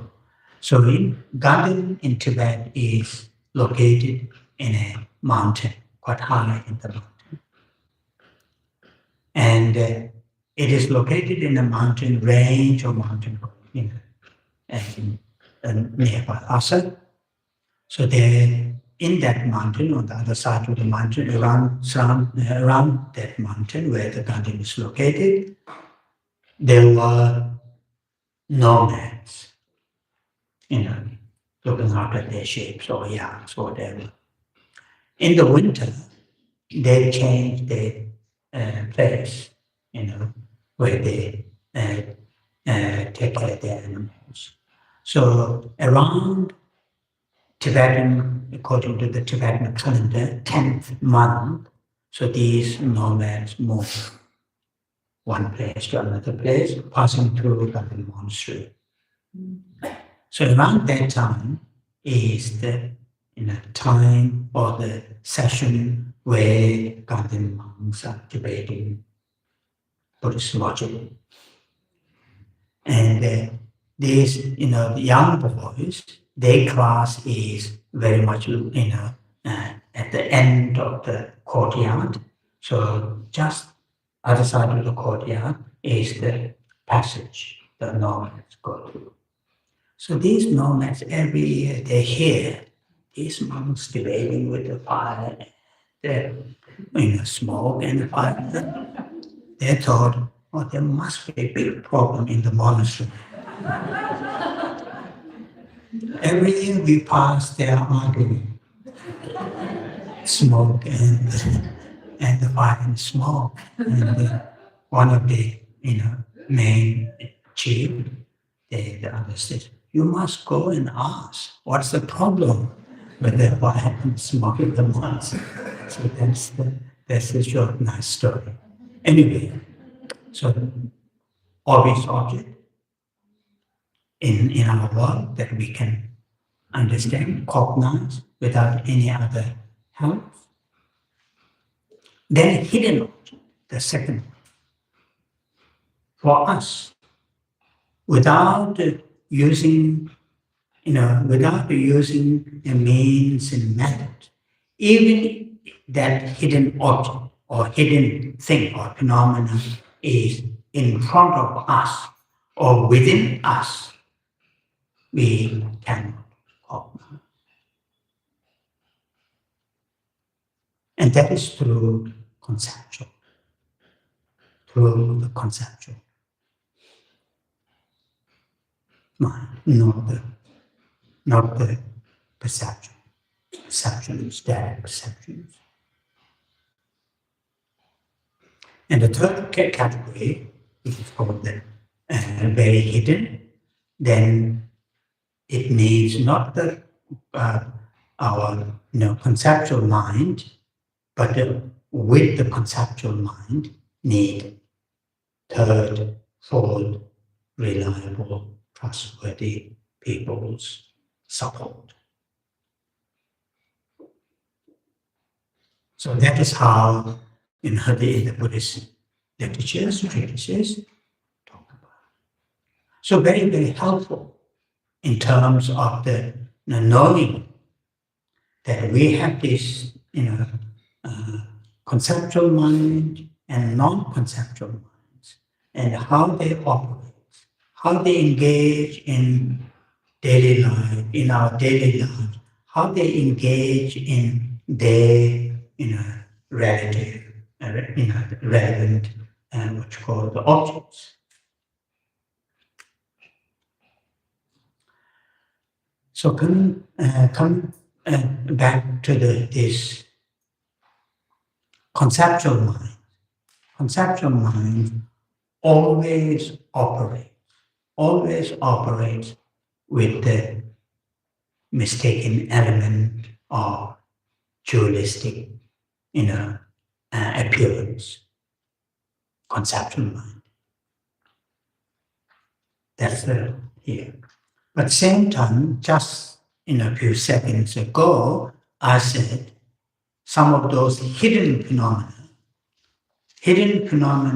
to understand, to cognize, is only through conceptual mind. So there's this, little bit contradiction, little bit, discrepancy here. On the one hand, saying hidden phenomena, just I want to say, when I say hidden phenomena, what comes into your head? Hidden phenomena. Lunch.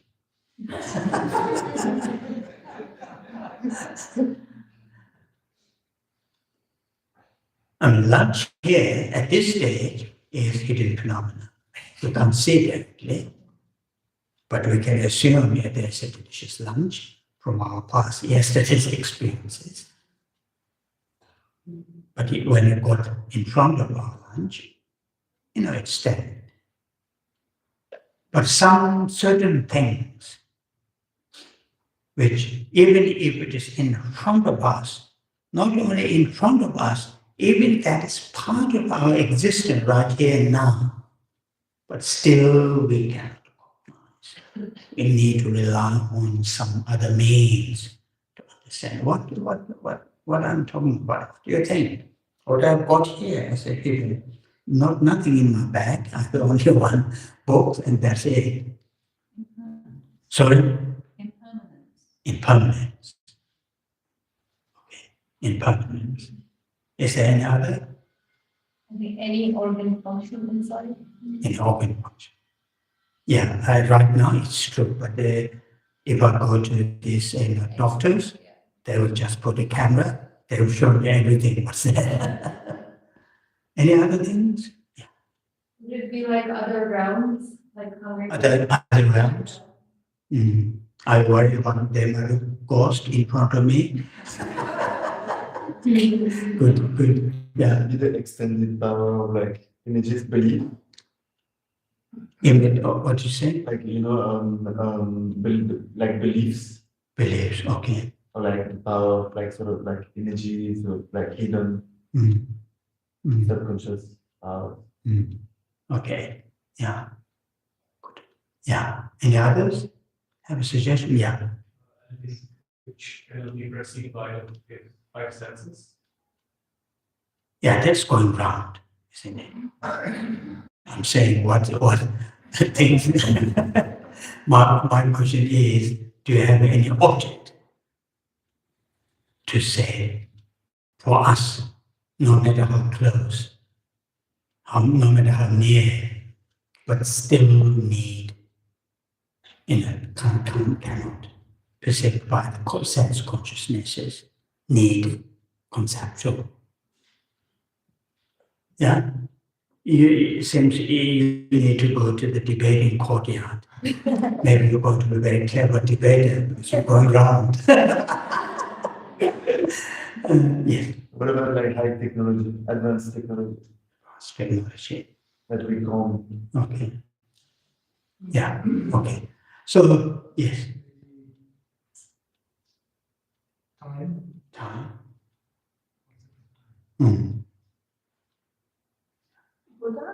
Buddha. Okay. Where range is a ghost, Buddha, time, some power, light power. Anyway, yeah. It's quite interesting, isn't it? Normally we don't question that. we just carry on. Maybe occasionally, if you go to this in UK, if you, there are these houses, haunted houses, they call it. Maybe if you are around the haunted houses, you may think, oh, there will be something.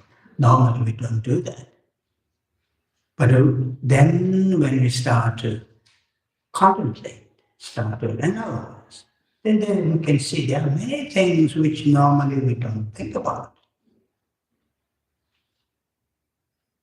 But also,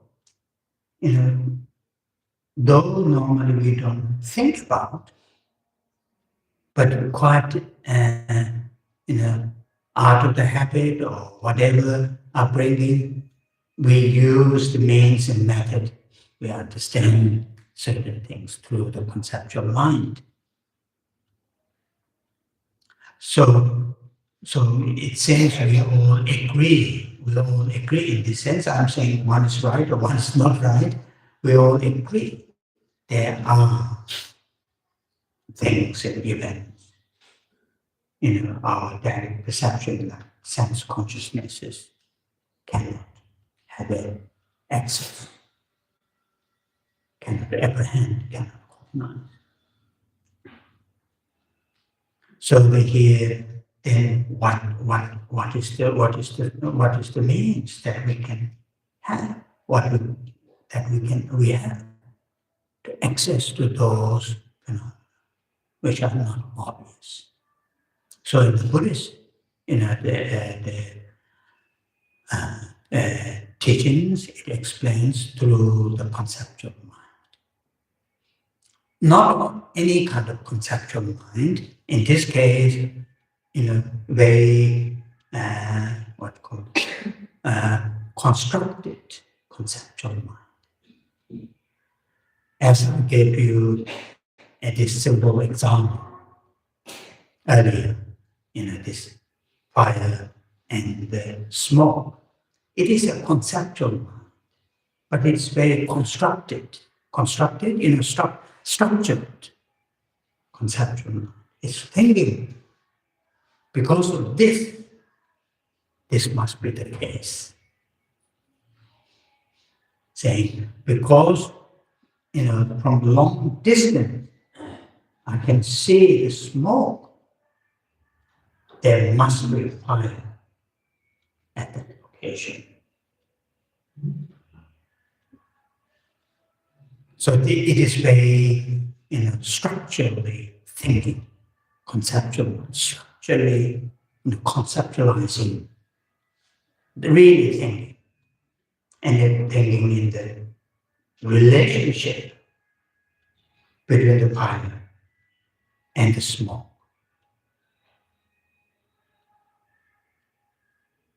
I mean, we won't say, oh, there must be fire because they say anything. We won't say that. Because, we only say that we, either from the childhood or through the culture, we learn that the fire and the smoke has very close connection. Smoke cannot be there without fire. But if it is a fire, then not necessarily smoke. But if there's smoke, it's necessarily there's fire. So these are the very much conceptual mind, but not just any kind of conceptual mind. It is very deep, relatively deep thinking conceptual mind. Structuring, then to build the understanding. Isn't it? So the conceptual mind are mistaken, dualistic appearance, but still they are very, very helpful. Very, very helpful to understand some of the hidden phenomena that we need to understand. And currently our tool is, inner tool is only the conceptual, not the direct perception. Even if we use the most powerful, that what you call the telescopes, to see the shapes and colors, some hidden phenomena won't see it, won't perceive it. I don't know. I don't know. I have no knowledge in these modern gadgets, modern technologies. Those, what the European,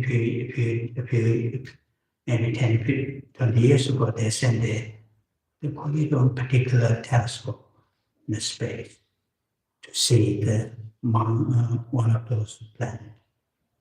I don't think they have reached there yet, but anyway, even that kind of powerful telescope cannot see or cannot reveal, as one of the examples earlier said, nature of impermanence to the maker of the telescope. Good? Okay, I want to argument that argument. Well, we can show you the light from the star that no longer exists. Mm. So that is important. I'm saying, yes, I mean, this table, if somebody take away this table in front of me, I can see non-existence of this table, but that doesn't mean my eye sees the impermanence nature of this table. That's what in the West, as I mentioned earlier, the notion of permanence and impermanence is very much, whether it exists here or not, that's not here. It is a function of momentariness. Function of, those things are really something important. So anyway, the point what I'm making here is, the non-conceptual mind are, on the one hand, for us, obstacle to see the depth of the reality. On the other hand, they are the tools or the means to understand some of those hidden phenomena. Otherwise, we don't have. Including the language. Language is extremely powerful tools to construct the reality in our head.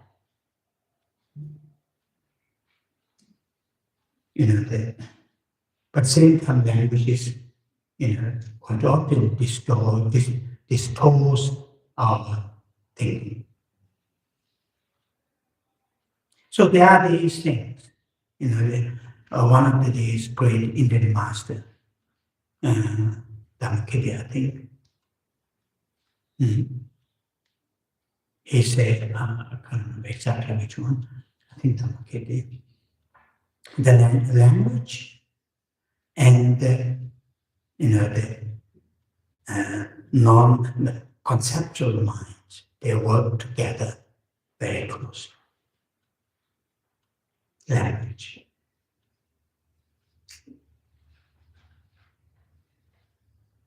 So, for example, when I say, when I ask you to close your eyes, if I say book to you, in your head, you get an image of book.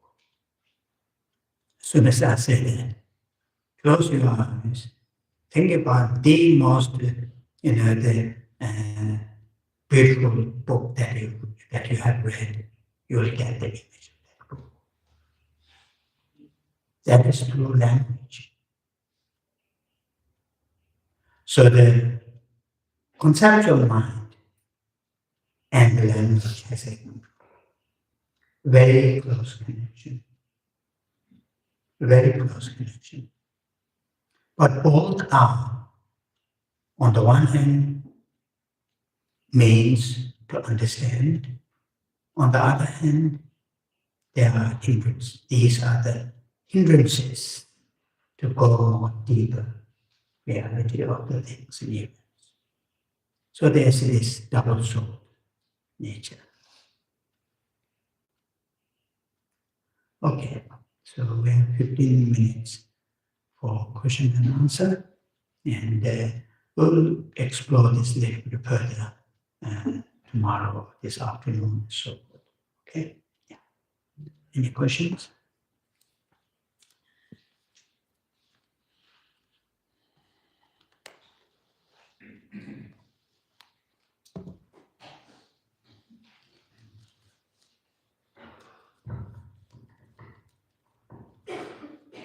So the six consciousnesses, are they all active, the five sense and the mental consciousness, are they all active simultaneously and we only pay attention to one at a single time? Or is one arising sort of predominantly? Because we can only really be aware of one thing at a time. Mm-hmm. So are all of the six consciousnesses, the six minds that are arising simultaneously, but we just give one attention? Okay. I want to make a small joke first before I answer that. So in the monastery, when I was a young monk, and still I think in the same, when we are studying these Buddhist, the minds, thoughts, epistemology, and there is a statement in Tibetan, it says this: "Chigi nishe mind ombosim ni yechiru. Chigi nishe mind, chig means one, ni means two, she means knowing. Chigi nishe mind." In other words, one sense consciousness. One sense consciousness cannot perceive, the two different sense objects. Ombosim ni yechiru. Second, I say these consciousnesses are, have their own specific objects. Sense, eye consciousness, shapes and colors. Ear consciousness, sound. Nose consciousness, smell, and so on. So in other words, one consciousness, eye consciousness cannot perceive, other than the shapes and colors, cannot perceive smell, taste, tactile. So that is what we had in the text, and that's debate lots, and particularly when you're a young boy, these are the, these are the times that you can enjoy all the, funny things to say and tease each other and so forth. And that having in my background, and so when I got, particularly in London, before I went to London, I was in South France for 3 years, but that was in a very, secluded in place in a monastery, and not had that much connection with the art community or the visitors. So when I moved to London, and I noticed some people, particularly young people, they're listening. Those days don't have those very kind of what we have gadgets. So how do you see whether they're listening or not these days? But those days had a big headphone with the Sony, recorder here, and smoking in here, and also reading something. How he or she is able to do all these things one time. The ideas are covered with this earphone. Sure, obviously listening some songs, but also same time smoking. but reading newspaper or something. So how is it possible to do all three at the same time? So that's my funny part of what my young one is. So, oh, can't do those things at the same time, but they're doing it. Another funny thing is, in London there are many parks. In Hyde Park, there's one of the biggest parks in central London. One area, there were usually in the summer and also occasionally in the winter, there are lots of people skating with this, roller skating and so forth. When I first saw that, because in the monastery, a young boy very often run away from your teacher's place, because want to play a little bit outside here and there. So one of the statement or the school, saying some harsh words by those teachers, saying, "Do you have a wheel in your feet? Yes, do you have a wheel in your feet?" That seems impossible those days. But when I saw that those people skating with this, oh yeah, they really went. Anyway, those are the things, some little bit of culture shock or culture, differences. And the part that when I come back to the monastery, and I say, oh, now I'm seeing people have a wing to see, and they go very fast. So now, coming to your question.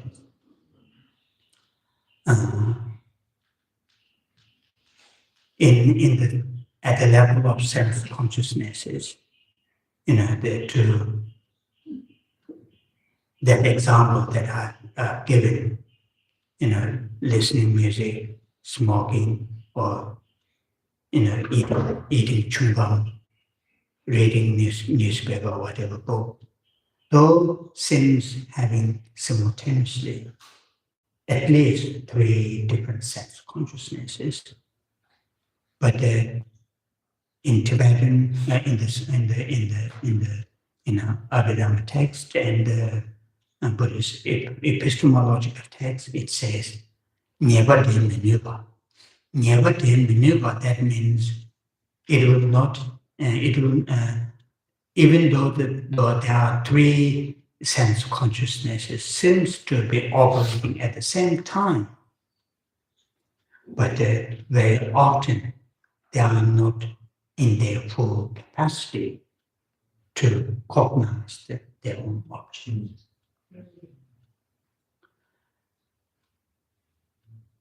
However, what is the sign? What's the sign, or what is the indication that they are unable to cognize fully, completely the relevant object?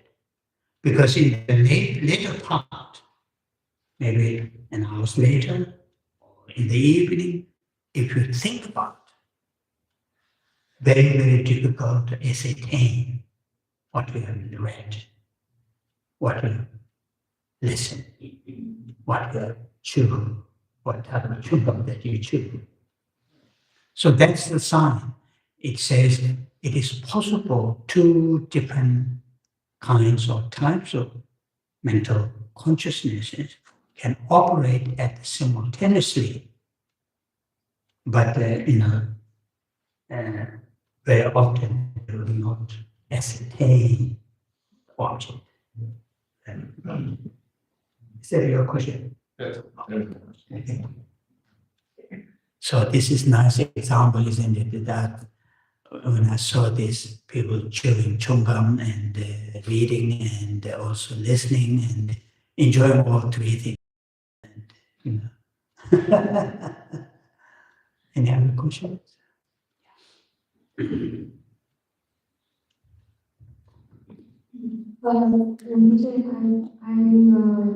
confused about the nature of mind being impermanent. In moment, did you say? Being impermanent. Impermanence, okay. I understand that, I guess, because no matter the nature depends on cause and conditions to manifest, Mhm. but, or is it that the existence or the concept of luminous clarity, or even the mind, like, mind we call it beginningless and endless, Mhm. so is mind itself also? So if I got it your question correctly, as from the Buddhist philosophical viewpoint, whether the mind is, or the nature of the mind, luminosity is permanent or impermanent, it is not dependent on, in terms of the duration. It's there at the beginning, it's there here, it's maybe in terms of continuation, it's there at the beginning and here now will continue. So in terms of the continuation is concerned, that's how it is.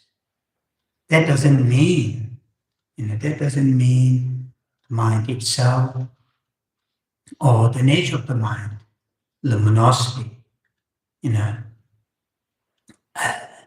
what you call it, is momentariness. These both are momentariness. Moment by moment, it continues. So in that sense, it is impermanent. These are impermanence because these are momentariness. They are not something, static. Even though they continues from the beginning to now and it continues, but still they are not. In that sense, they are impermanent. Another way to looking at it is come into being the mind and also its nature, luminosity, coming into being in that fashion, in that form, dependent on the causes and the conditions. In that sense, they are impermanent. Yeah? So this earlier the term that we see unchanging, in the sense continuation is unchanging. Like for example, if we think about back in, maybe somewhere here too, but back in London, the River Thames started from somewhere in Oxfordshire and it carries on to the centre of London, then go to the sea. In terms of the continuation, where it started, it carries on. But that continuation exists, operates with many different causes and conditions, including more detailed water molecules, the river banks, and the river beds. All these, what you call the supports. These are the causes to have that kind of continuation of the river dams.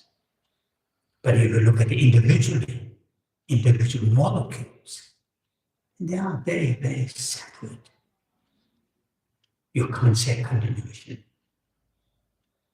Isn't it? So there is some kind of similarities in here, according to these great Buddhist masters, in terms of the continuation of the mind and the continuation of this nature of the mind, luminosity.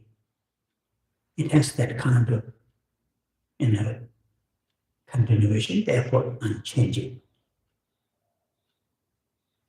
But they have an individual, what you call momentariness.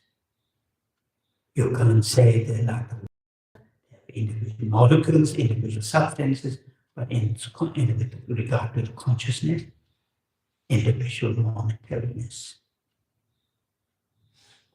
Yeah. So if Buddha nature is also the same as like a continuum. So you people are pushing me for the nature very often, so I don't know what to do with it. So I will talk this a little bit later, okay? Okay. So, say take eye sense consciousness looking at this topic. So my first question is, according to Buddhist psychology, how long does the non-conceptual phase last, and when does the conceptual mind kick in? Okay. The second part, which I find more problematic, is looking at the carpet. It seems like the green color comes immediately. And so if it is green, then there is conceptualization. Oh, So how can there be a non-conceptual awareness of this carpet? Because it seems like the green comes immediately. okay. And for green to occur, there has to be conception. Yes. So could you clarify? Thank you. Yeah.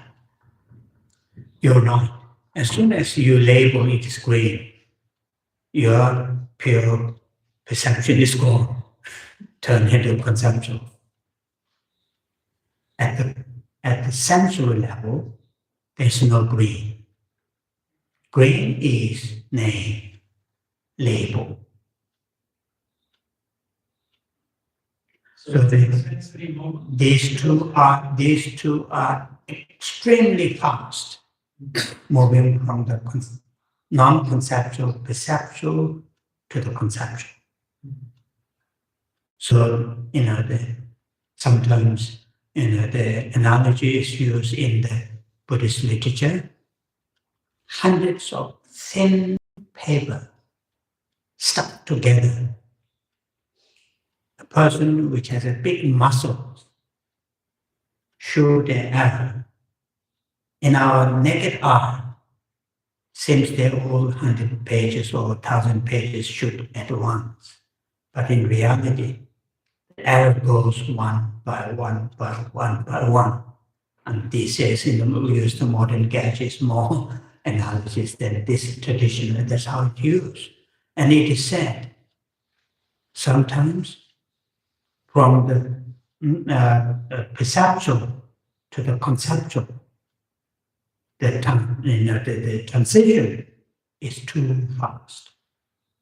So for our ordinary people, it's very, very difficult to see the transition, the period of time of the transition.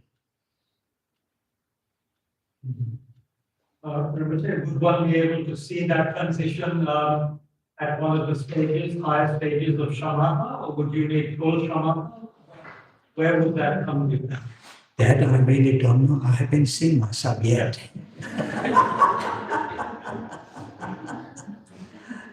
Okay, so we have lunch. I will come back to this. We haven't finished that much. The explanation about the conceptual and non-conceptual. I will come back. Okay. Thank you.